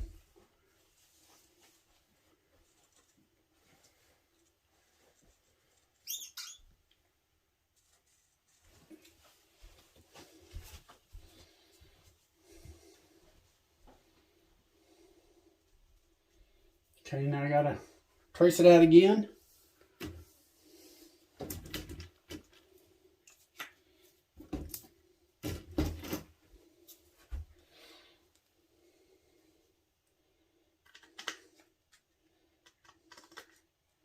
I usually just do one at a time.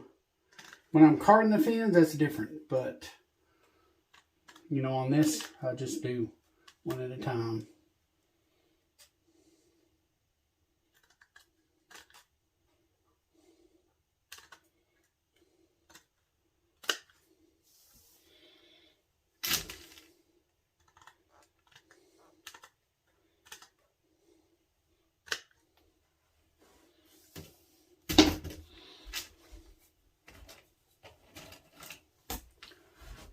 Now, I'll tend to use clothespin or something like that. But you can use like paper clips too, which I tend to use those a lot. But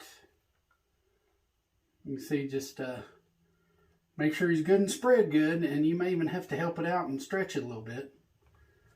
And then start putting your clothespins on.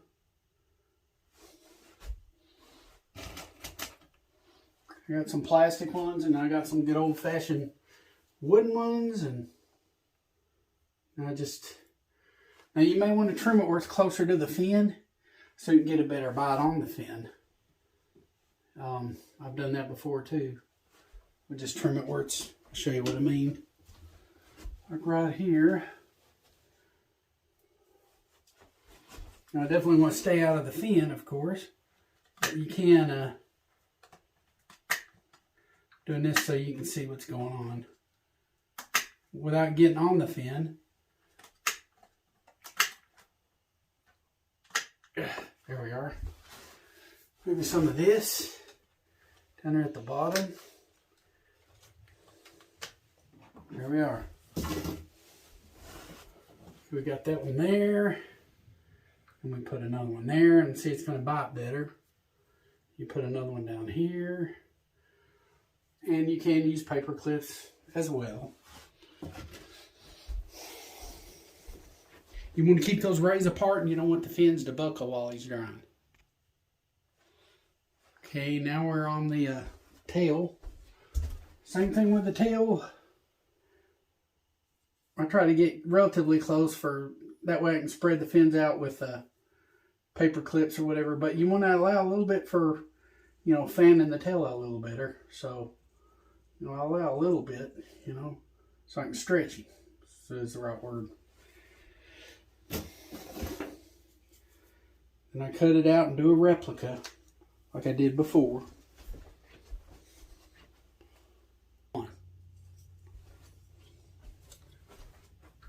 Okay, now I'm kind of short on paper clips, so I tend to use that on the gills, the gills mainly, and I'll show you that after a while.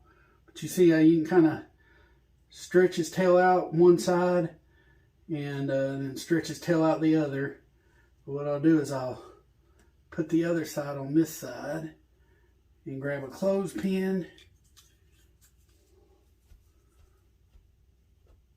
put that on there.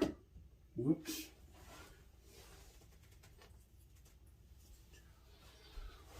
See, I got that tail good and spread out there.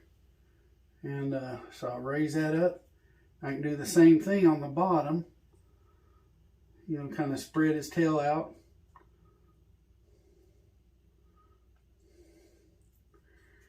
Put one down there. You got a good healthy spread on that tail, see? You spread out real good.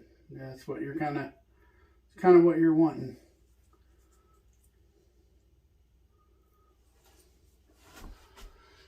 And of course, to keep him flat where he's not buckling, I'll put some more down through there.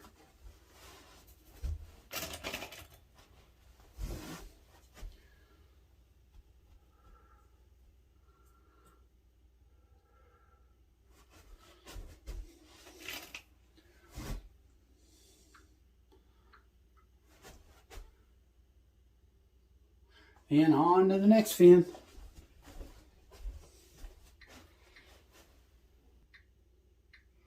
Okay, now after doing these fish for a while, I've got like a big box that's full of little pieces where I've done other fish. And you can see how they kind of tend to match up pretty good, some of them. Let's see, this one matches up. Somehow it matched up good. I think this was it right here. Okay. That matches up pretty good. Then you just cover it with another used piece. That'll get the job done. Start slapping those bad boys on there. That way you're saving. You're reusing for another fish.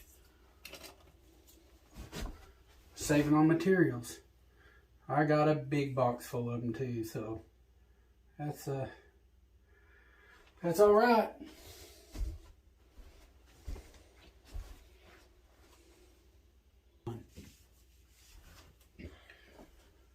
Okay, for whatever reason, it seems like right here in between these fins, sometimes it wants to, I don't know, kind of hang down. So I'll get me a T-pin right in the middle of them, push it all the way in, and it seems to help. And the fins are pretty well spread out good already. But here again, this is the rear though. But you get the idea, it's the same thing. Same thing as we do all the other fins. It just, he's kind of spread out good anyway already. Here.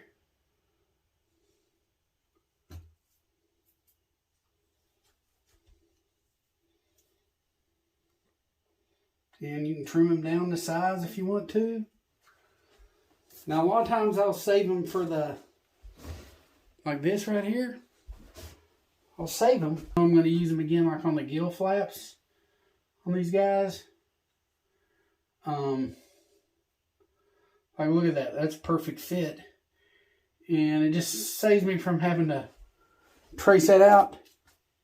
Now here is where, this is when I usually try to go ahead and use the paper clips.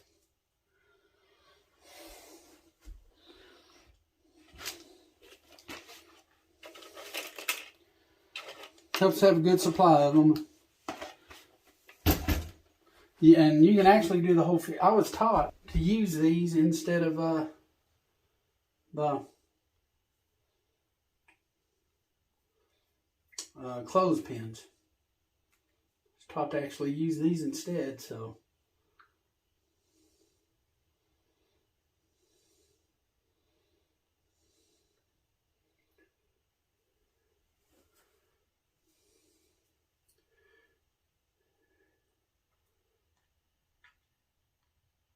Okay. You can actually go over those again with another one on top and eliminate the clothespins. I mean, eliminate it's showing on the skin, you know, with the paper clips. But you want to make sure all that stuff is out, you know, the skin and everything. And then you just put that on and let it bite it, you know. There we are. I may use paper clips on this because the clothespin's a little bit heavy. But I have used clothespins on this one too. The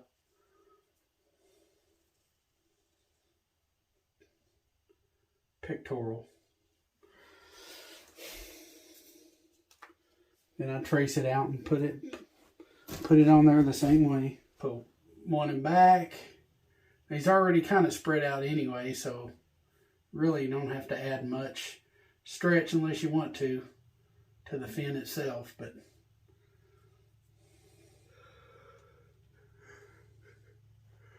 and these are a little bit lighter than say a clothespin. For the spiny dorsal, just kind of want to make sure he's stretched out real good, like you know he needs to be. And then hold it and put your clip on there and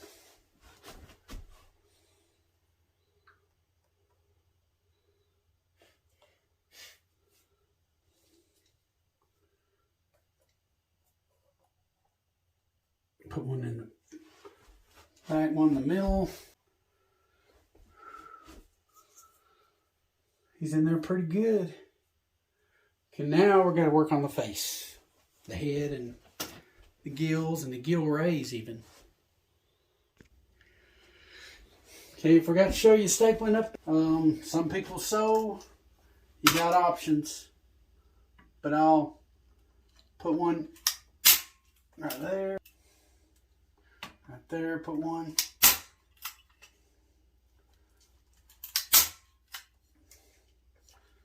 Basically, yeah,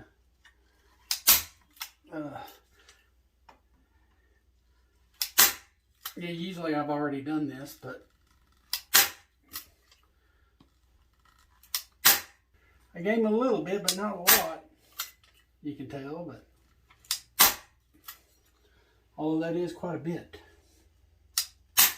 There we are.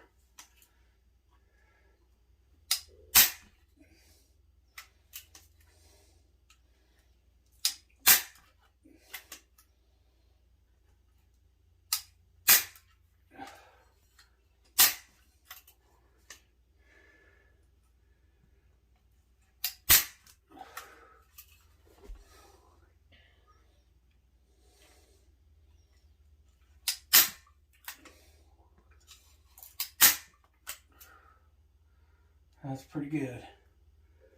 Maybe one more right there. There we are. Push it down and get a good tight fit.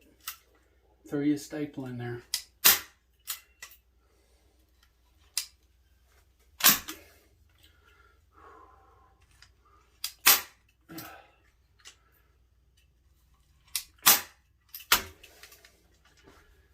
And some people will cover that with paper towels. I think I may have done one with that. You know, using a paper towel for a backing. It kind of has a decorative finish to it. The necking material that I use to separate the fin rays with, a lot of times I'll, depending on the size of the fish, you know, I'll kind of cut pieces off. This is old necking material. It's like quarter pieces. And I'll get my hemostats or forceps. What I'll do, you can see right there, there's a gill. Whoops.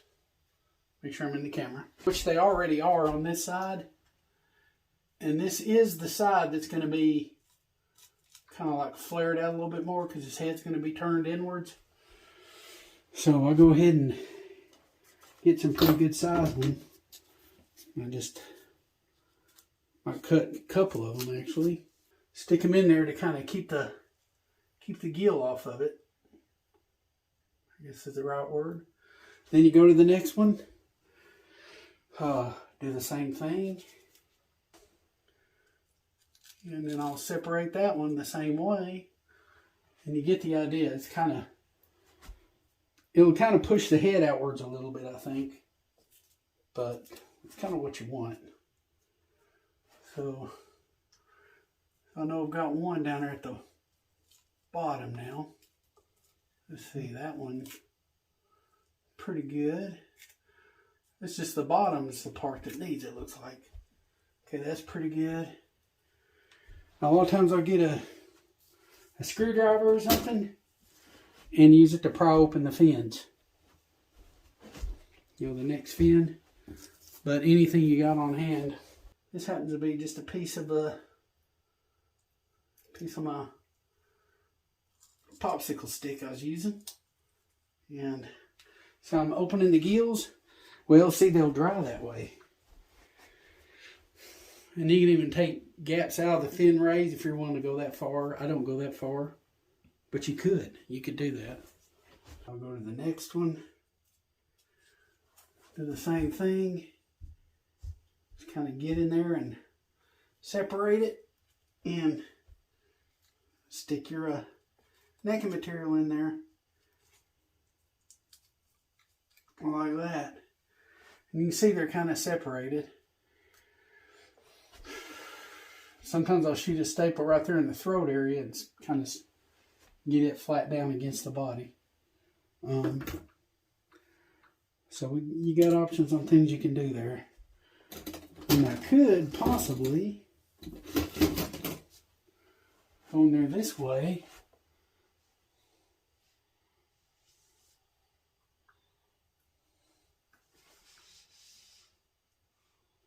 And actually do something like that, like make sure it's good and kind of up against the body a little bit. There we are. I'm saying you can't do it, but now let's do the other side the same way.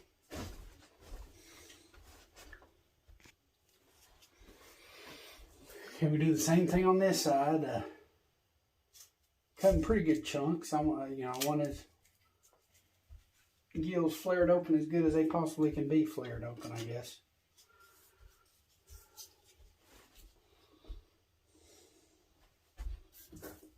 Or grab my hemostat or forceps, however you want to call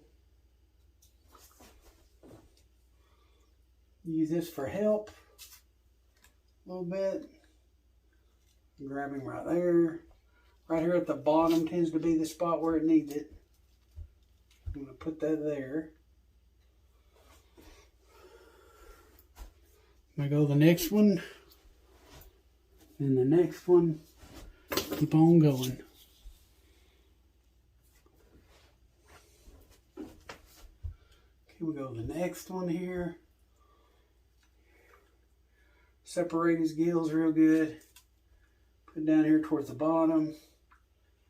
It's my neck and material pieces, you know.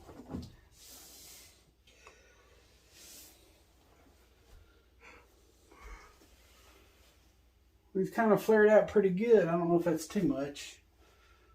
But that's pretty darn good.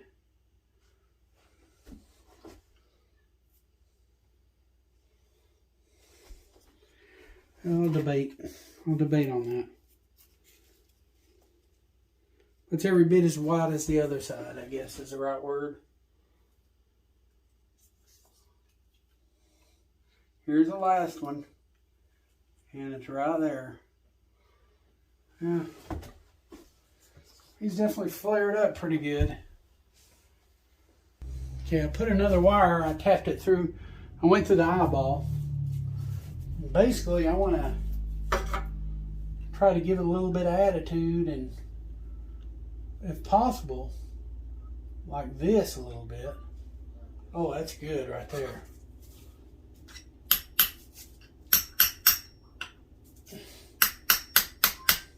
Now that's in the form that's going to hold. And it looks pretty good. He's got a little bit of a turn to him now. Which is something he didn't have a little while ago. So, okay, I've got a little bowl here, and I've got this is called cellulose insulation. And what we do, we make a mache that hardens up. But this is what we use to fill in the cheek meat we took out.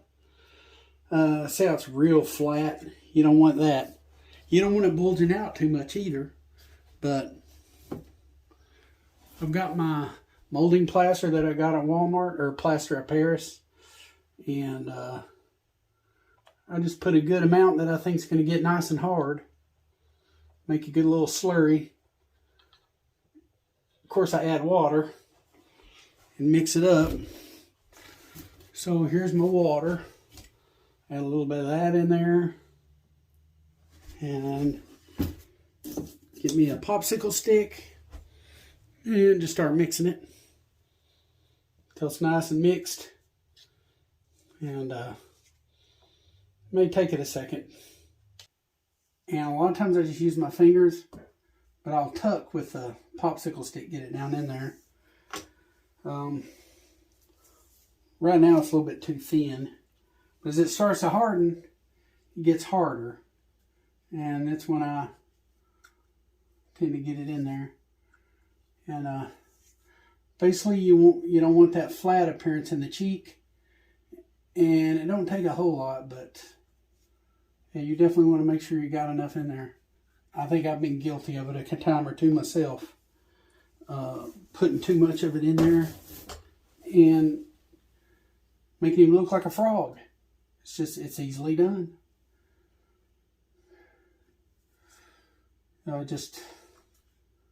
Somebody not paying attention or something, and you can use your pinky to kind of make sure it's pushed down in there real good. It's an easy mistake to make, accidentally get too much in there.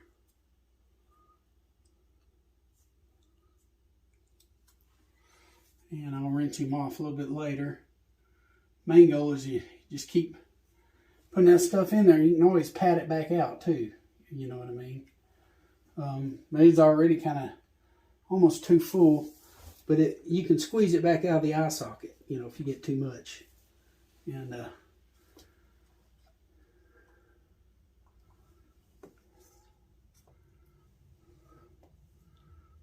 but yeah, like that, like that, like that.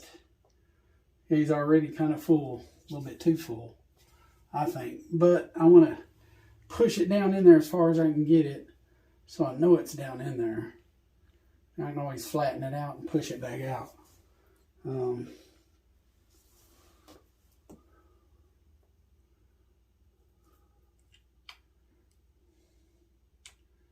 Yeah, it's kind of full, right?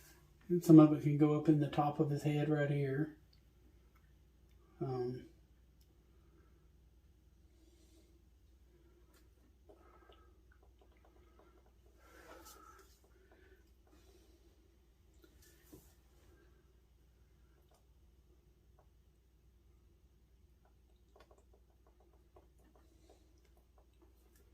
Okay, that's in pretty good, but at least I know it's in there.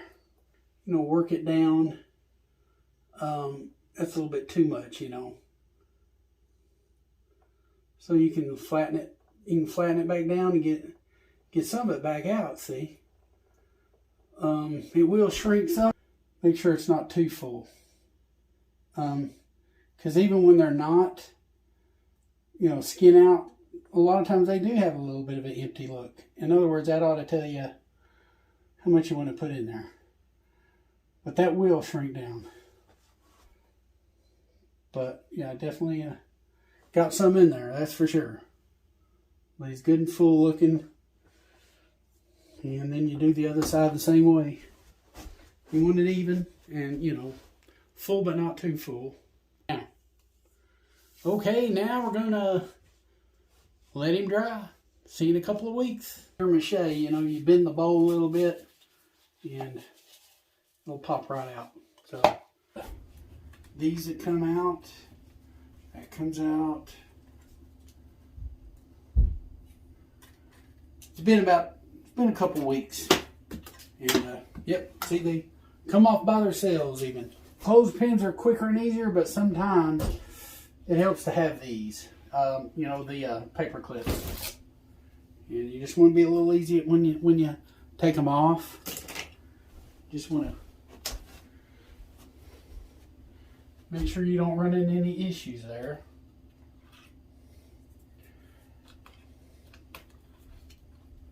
Oh, that's stuck a little bit.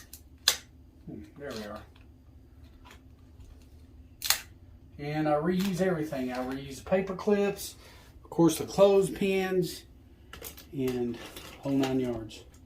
Just, it's all easy to reuse. It's not a problem.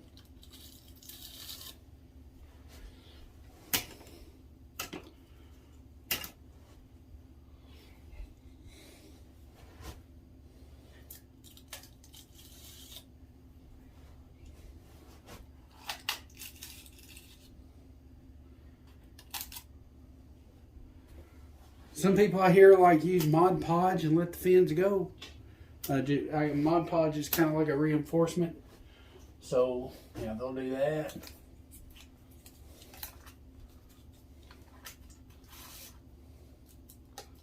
Oh, that one held pretty good.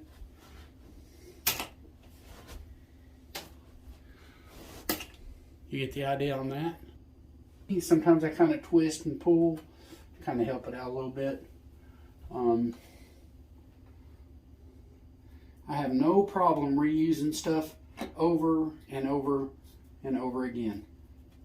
They'll get rusty a little bit sometimes, but they'll do their job.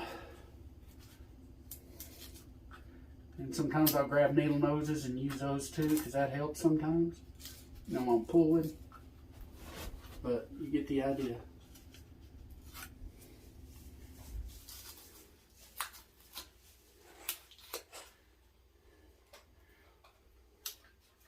And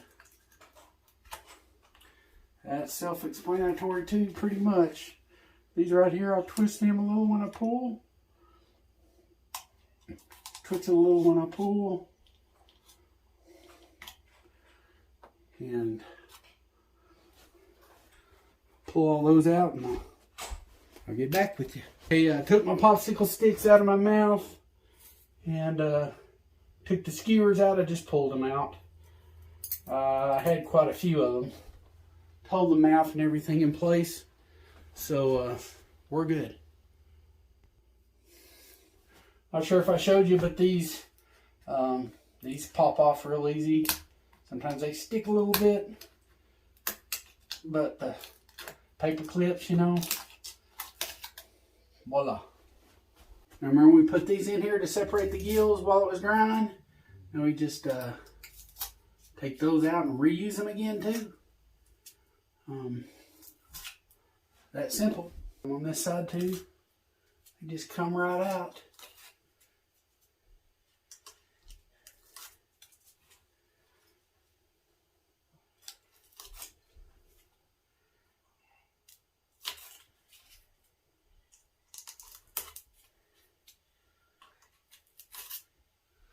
There we go. Got a cardboard. Poster board's real good. This stuff works real good. The guy that taught me taxidermy would use that stuff. Just like old cigarette boxes and stuff. But I'm going to do what's called carding the fins. So what I do is I just get behind the fin and get my Sharpie pen and outline it, you know, pretty good. And that's the tail, and the anal.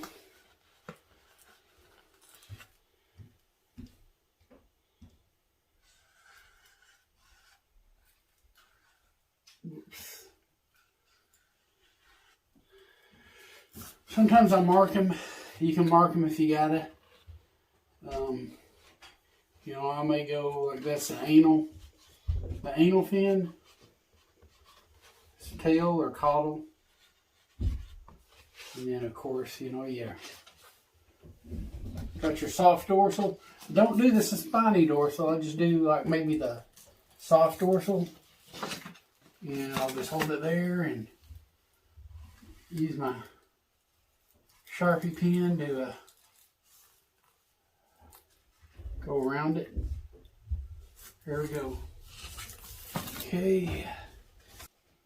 Pelvic fins.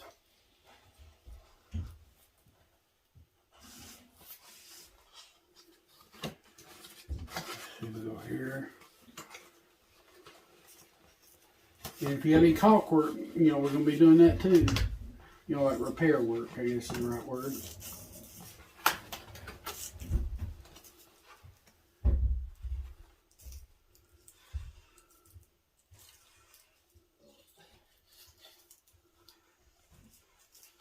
Okay.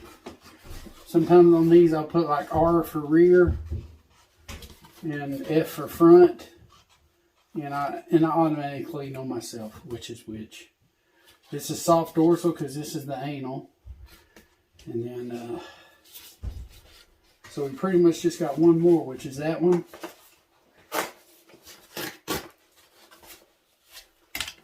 And we'll go kind of like, yeah, like this. And, you know, a thinner Sharpie pen, you may like that better.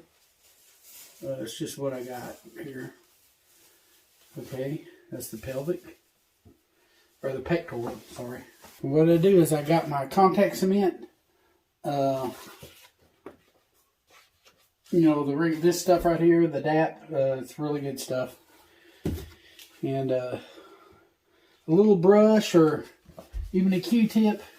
I use a Q-tip because it saves on brushes. And I can use it later for something else.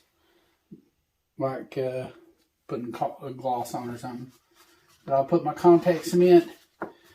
I like putting it on before I cut it out, because to me it's easier to cut out if I do it that way.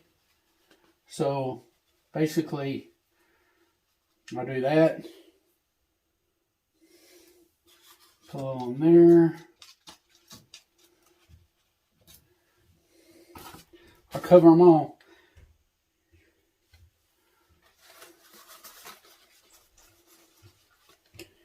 And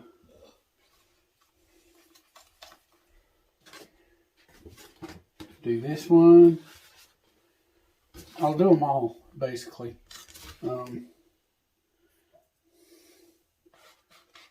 Maybe faster with a brush, but I'm not in that big of a hurry. So I'll use just a Q-tip. Get the job done.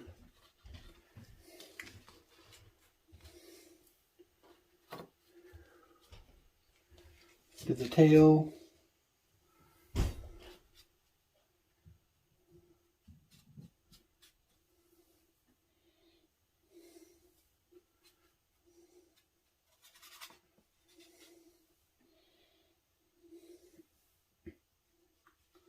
Now I'll worry about trimming it later after I get it on the fish.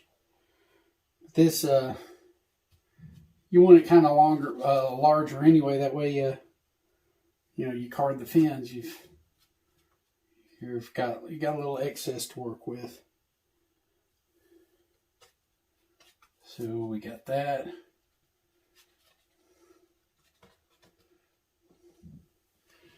Do the anal.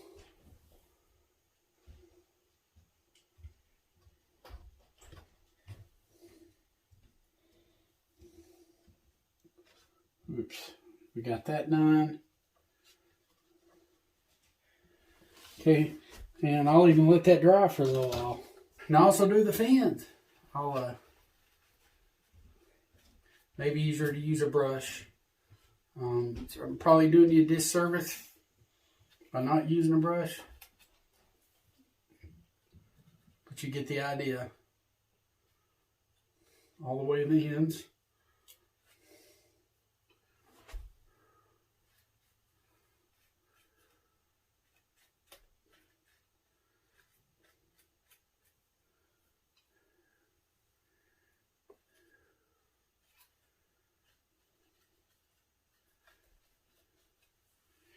And you do all the fins that way.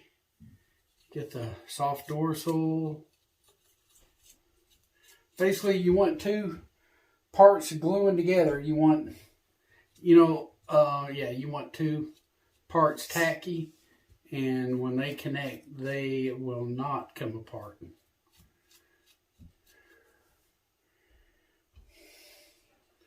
They will not come apart at all.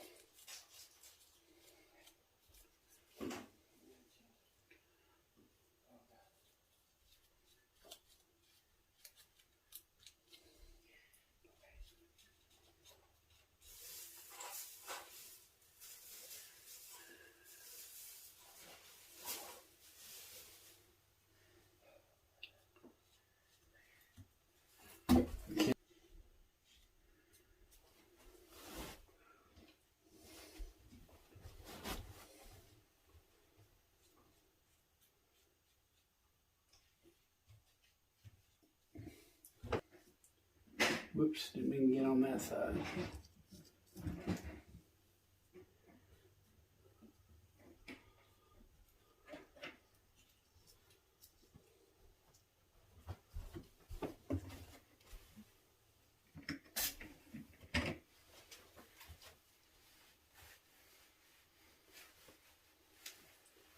Okay, let that tack up for a little bit, and we'll put them together.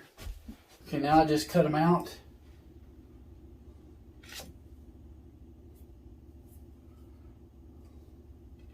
Some people just cut out what basically covers the tail, and that's it.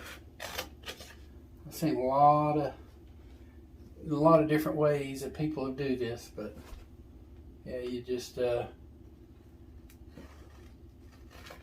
kind of roughly. It ain't got to be perfect, because you get the rest with a razor blade, a straight edge, when you're trimming the fins. And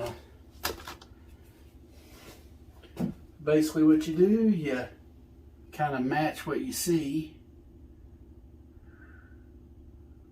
Whoa, that's a lot bigger. Yeah, well, better too big than not big enough. and dried long enough, it'll seat pretty good. Something I didn't do that a lot of times I do is like the area where the fins come next to the body. A lot of times I'll put little cut marks, like so it helps it make the bend. Like if you got to do a little bit of a bend or something, like right here in the back, I should have done it, but I didn't. Usually I don't go back that far with the cardboard anyway.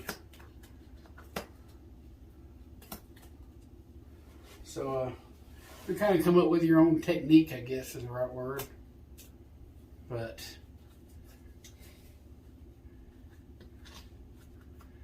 that glue definitely is holding.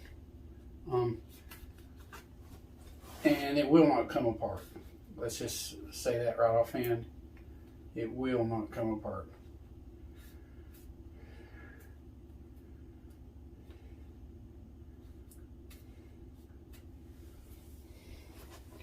Sometimes, like in between these rays, I'll even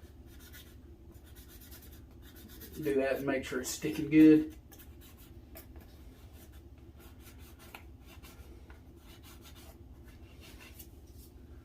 But yeah, he's on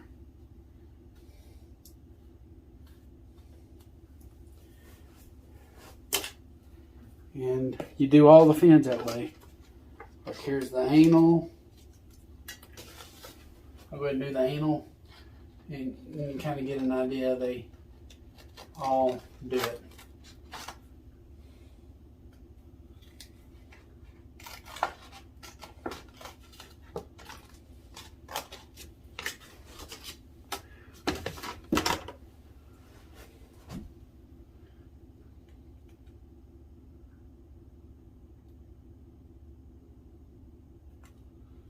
And there we are.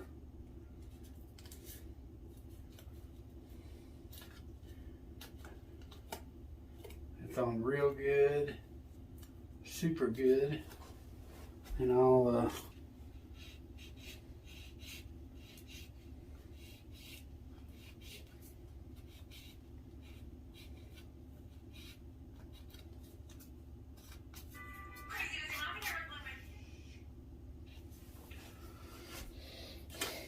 and you do all the fins that way. I'll do the pectoral, and then I'll let you know that we do the others the same way.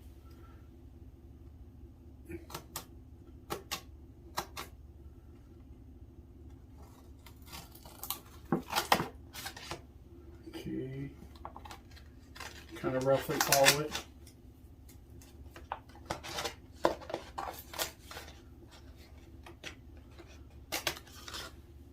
Oops.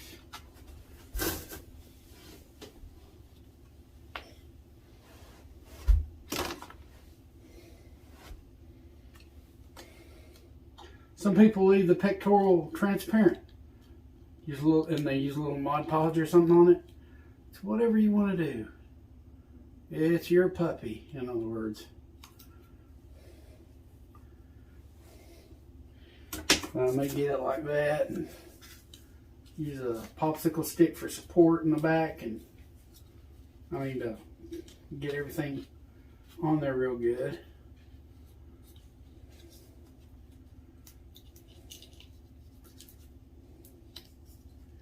That looks pretty good.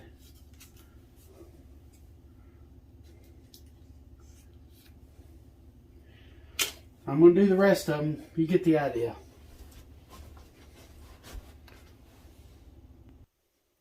On. Okay, now I like to trim them a little bit better with like my scissors again. And I usually just hold it in my hand, but for video purposes, I usually just hold it like this and turn it however I got to strategically, you know, to get those fins cut. And then I go back over it again even closer with a straight edge razor blade, and I'll trim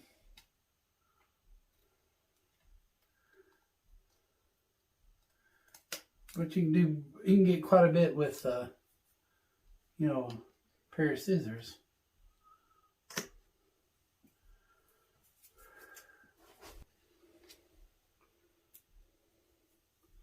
We get around here and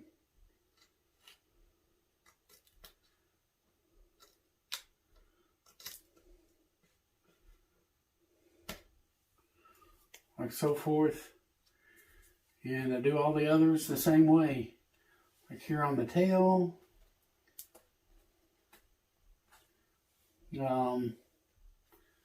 I'll say just on the outer extremity, you know. And can't go wrong by using the shape of the tail a little bit, you know, to get it. So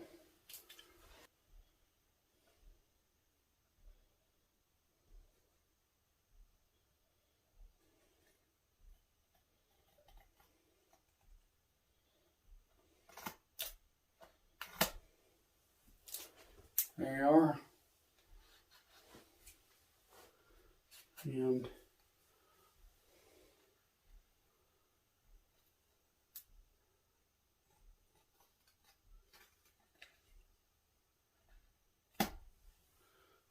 you get the idea.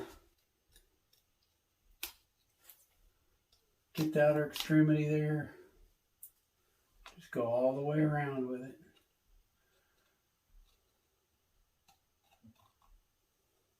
And remember, get the rest with a straight edge razor. And basically, you're just, any cardboard sticking out, just use scissors to get a lot of the excess off. Seems to help. Remember, if I was doing it not for video purposes, I'd be holding it in my hand and turning it however I got to get to it to get what I get done. So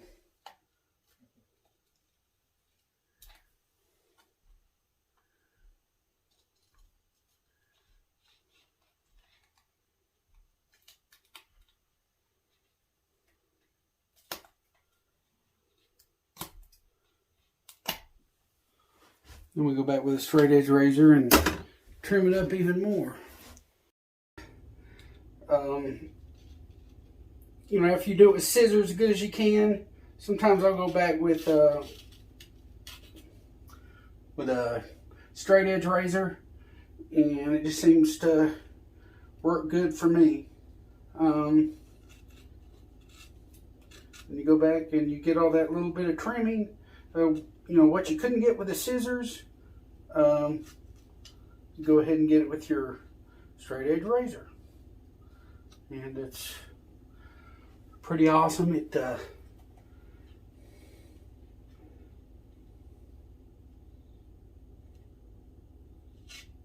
just kind of go in and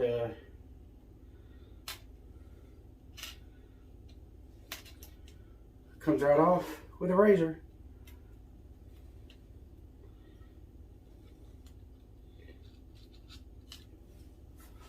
I think you get the idea. Down here, there's a little bit of something.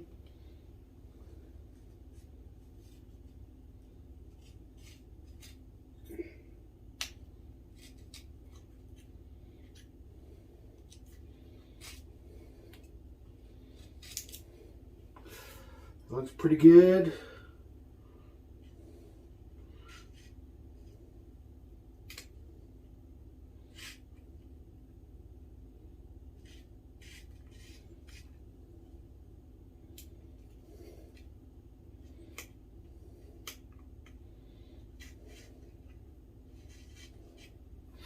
It's that simple.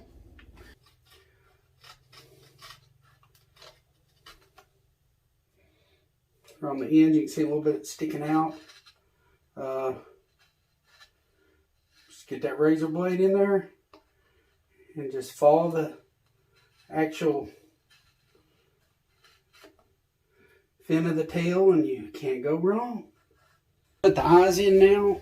Sometimes I'll put a little caulk, and what it is, you're going to fill in the gaps, and you're going to put brush strokes and make fin ray type look with using a brush and latex caulk. What it does, it kind of blends in your spots that have bad fins, and I'll show you that in a bit. But right now we're going to install an eye, and I want my eyes maybe not straight up and down, but maybe a little bit out. But a lot of times I will let the bottom of the eye kind of sink in just a little bit in comparison to the top of the eye. It just looks good. And I usually point the pupil up towards the nostril a little bit. It just seems like it looks good that way, and it seems like fish do that. Like their eye pupil is kind of in the direction of the nostril. I'll show you what I mean.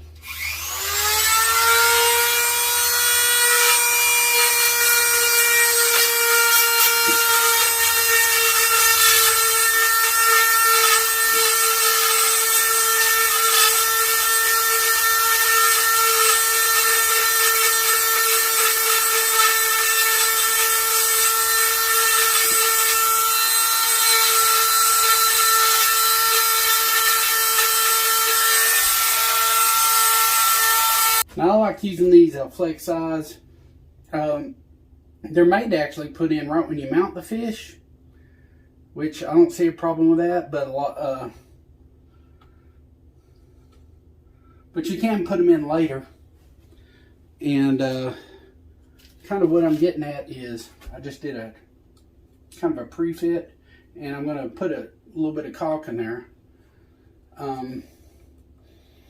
Sometimes I have gotten a razor and trimmed the eye down to get it to fit these Wayne Cooper eyes. But they make for a good mount, and they're cheaper. They're cheaper than the other eyes you get. So that's probably the main reason. And then I want the pupil facing the nostril, and or kind of like the top of the mouth, somewhere in that range, and it just looks good because I've seen fish do that in real life. I've got a little caulk here.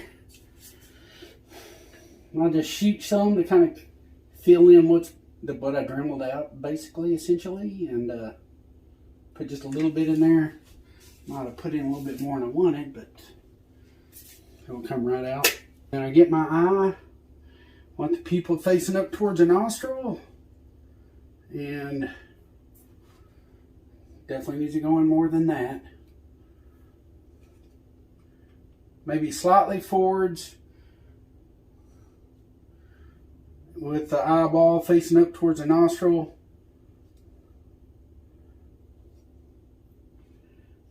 About like that.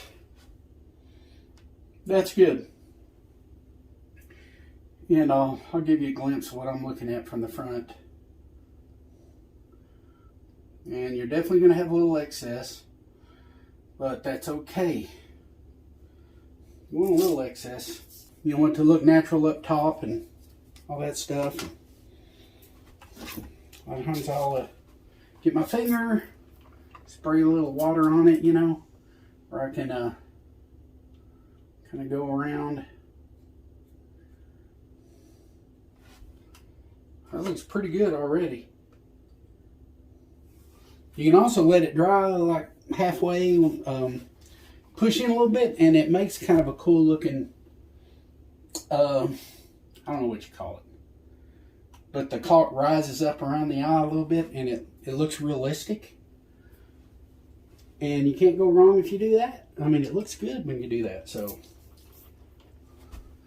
get a little Q-tip and get some of that loose caulk off the eye there.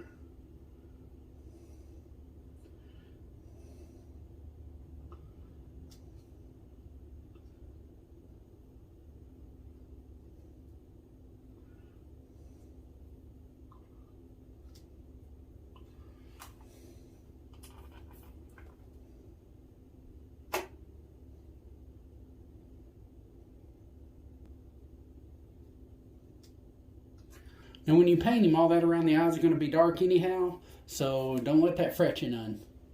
So a little caulk on this other side, I went ahead and drilled it out too. More than it'll ever need right there.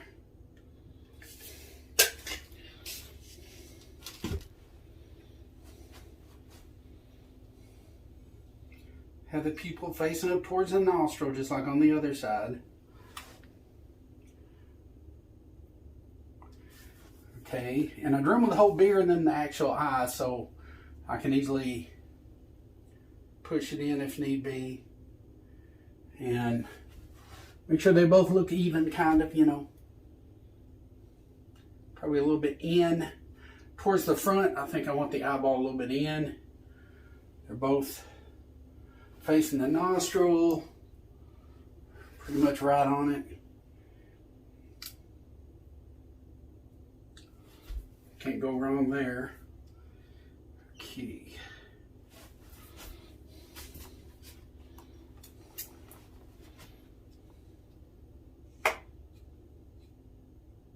A little excess around the eye for the bulge that we're going to put in it. If you want to do it. Some people don't. I don't even always worry about it, but it looks pretty cool if you get it just right. But it's like with everything else, you know, especially doing commercial grade, you want to get it done, get your money, and do a good job, but you don't want to spend, you know, all day doing something if you can get away with not doing it and don't have to. So get a wet Q-tip with some water on it and clean your eye off, get that caulk off there before it dries and all that good stuff. The silicone caulk does dry faster, and you know, people use that stuff for pretty much everything.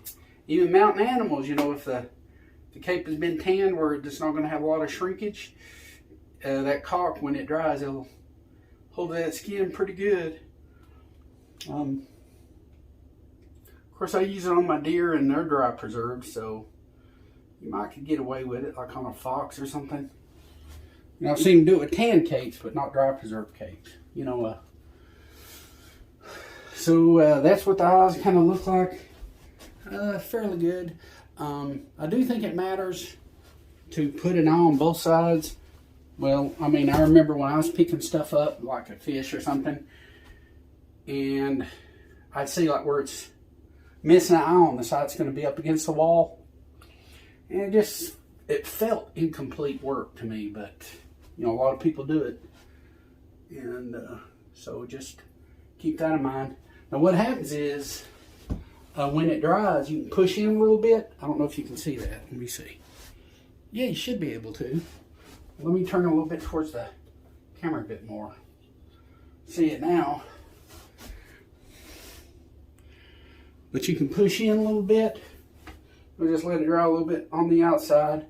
I don't know how long you want to wait, but you can push in a little bit and make a cool little, kind of like an eye socket.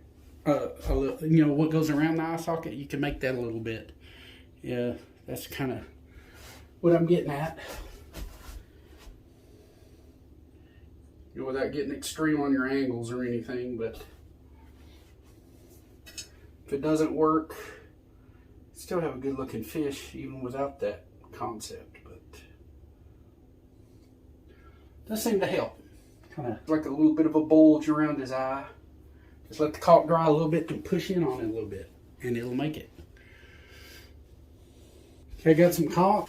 What I like to do is fix some of these, you know, if it's real bad, you know, especially. Some fins are so good you hardly have to worry about them.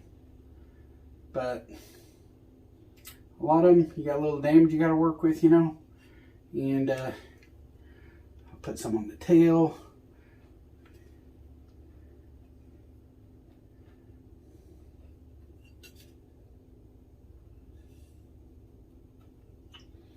Okay, that looks pretty good. I'll worry about doing the others here in a little bit. I'll get a little bit of water. Probably spray a little bit on the caulk itself. But a lot of times I get also some on a brush. And these little fibers in the brush, you know, these little hairs will make streaks. So let the water kind of get in there and do its thing. And it's usually I think the spreading out like that is what adds the strokes. And you can see them. You can see them a little bit. And that's basically all you do is, I'll go in with it first. You know, spread it the way I want it to spread. Get that pretty well good where you know it needs to be.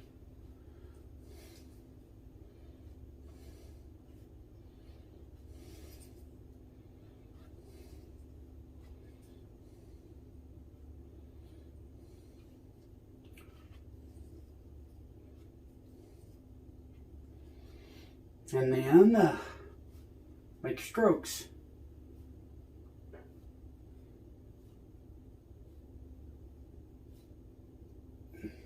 Go with the rays of the fish and it works out better. A little bit of water goes a long way.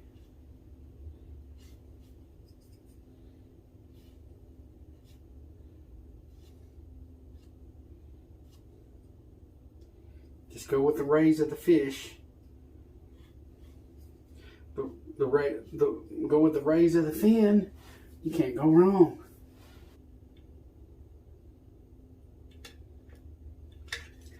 Pretty much, oh, there we are. Might be better just to put it on the brush. Let's see what else working today. Yeah, it worked pretty good. That's a little bit thick, but you get the idea. See how that's working? Just make sure the rays match what the fin rays are doing. Your goal is not to cover up the actual fin rays, but to fill in the damaged areas. Let it dry, especially if you got damage. Some stuff, it's so little you don't even need to mess with it, but a lot of times you'll have some damage on your fins. Sometimes I'll build the lip up a little bit, like right through here, and even put a little bit in the nostril. And especially like on reproductions, some of your reproductions, I guess where they can get them out of the mold easier, they lost that upper lip kind of. It's just no bulge or nothing. And a lot of times I'll incorporate that back in.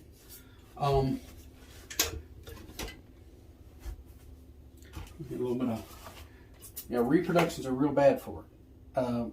The original lip is gone, and sometimes I use a fine sheet of paper to get that caulk to go where it's got to go. And you may not even want to mess with this. A lot of times I don't. And it still comes out good.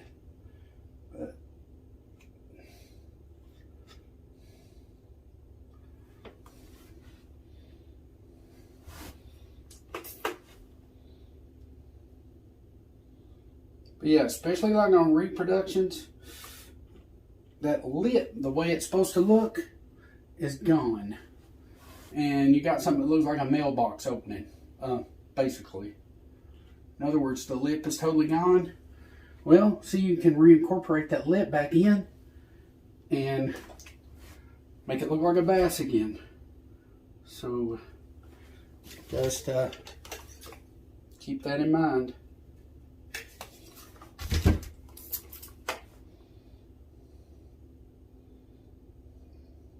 You can do a lot with these things as opposed to like some other things that you mount. You know, you can't do that much with them really. But there we are.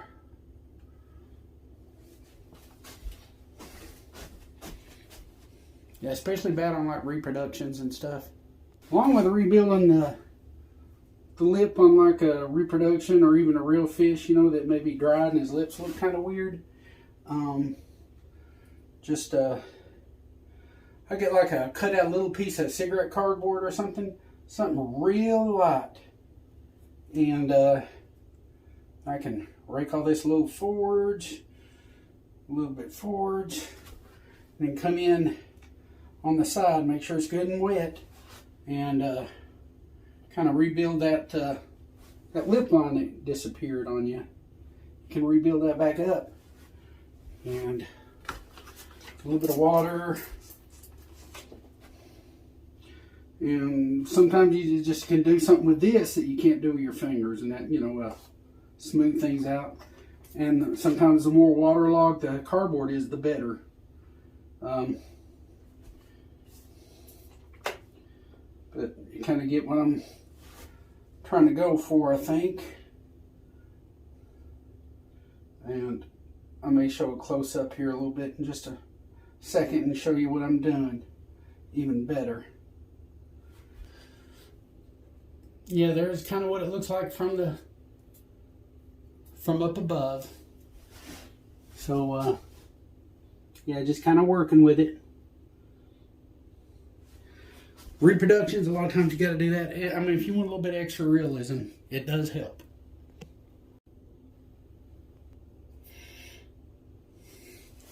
Okay, now I was taught to use paper towel and trace out your seam, and then put contact cement on here, and then cut out your seam where you traced it, and put contact cement on it, and then you apply the paper towel to there. And every now and then you'll see an old mount that looks like this. There's like paper towel or something on the back of it. You'll see like the design off the paper towel on it, and that's why they use paper towel. But a lot of times I'll just get some caulk. Well, let's see, I've got some staples. Sometimes I use staples almost like an extra arm to get my skin to do the way I want it to. And then I'll take them out. It's all on the back anyway. Just all and how good you want to do on the back. I may have a video where I use paper towel. But a lot of times you use caulk around this where the paper towel is anyway. So, and plus I've seen other people do it, and they basically just use caulk and fill the back up, and you can put a paint job on the back a little bit, And I've got video, I think I got a video, maybe an older one, showing me do that even. But yeah, that stuff will come right out. So a lot of times what I'll do, I'll just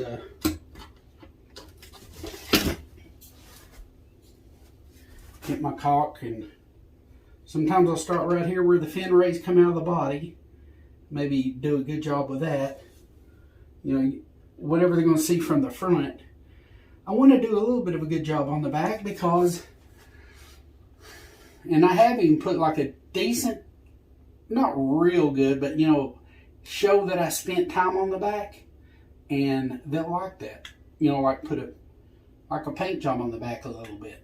Not nothing spectacular, but just something that shows that I spent time doing it. They'll notice it. The customers will. And this is just what I've seen other taxidermists do, and I don't know, maybe it's a bad habit. I don't know. A little water on like a popsicle stick or something. Smooth stuff out, and I can go back with my finger later if I have to. Get things to go the way they want to.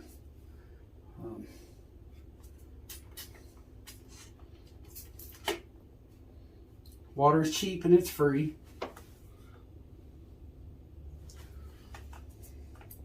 Sometimes a finger comes in handy, sometimes popsicle, sometimes a brush.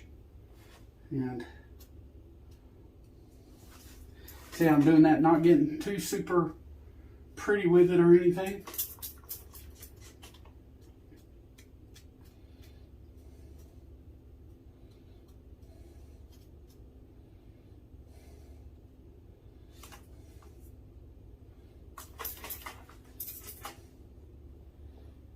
Probably use my fingers if I wanted to.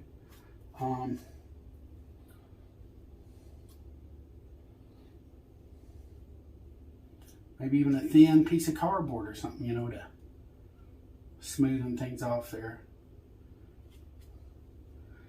Basically just filling that little thin gap in back. And it is thin,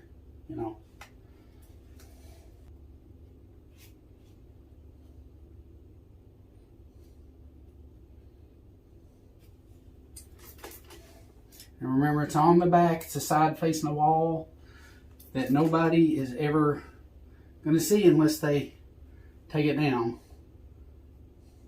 Or if they put it like in a, like maybe in a hallway where they can get a glimpse of the back, which sometimes they may do that.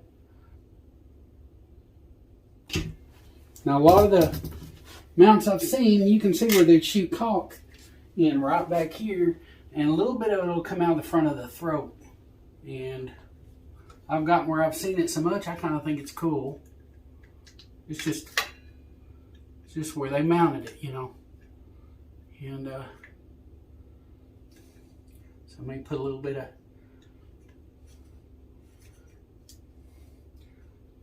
could probably even put a little Bondo or whatever to get it where it's not going to sag that much, you know. You know, if you got a problem with it sagging, I guess is the right word.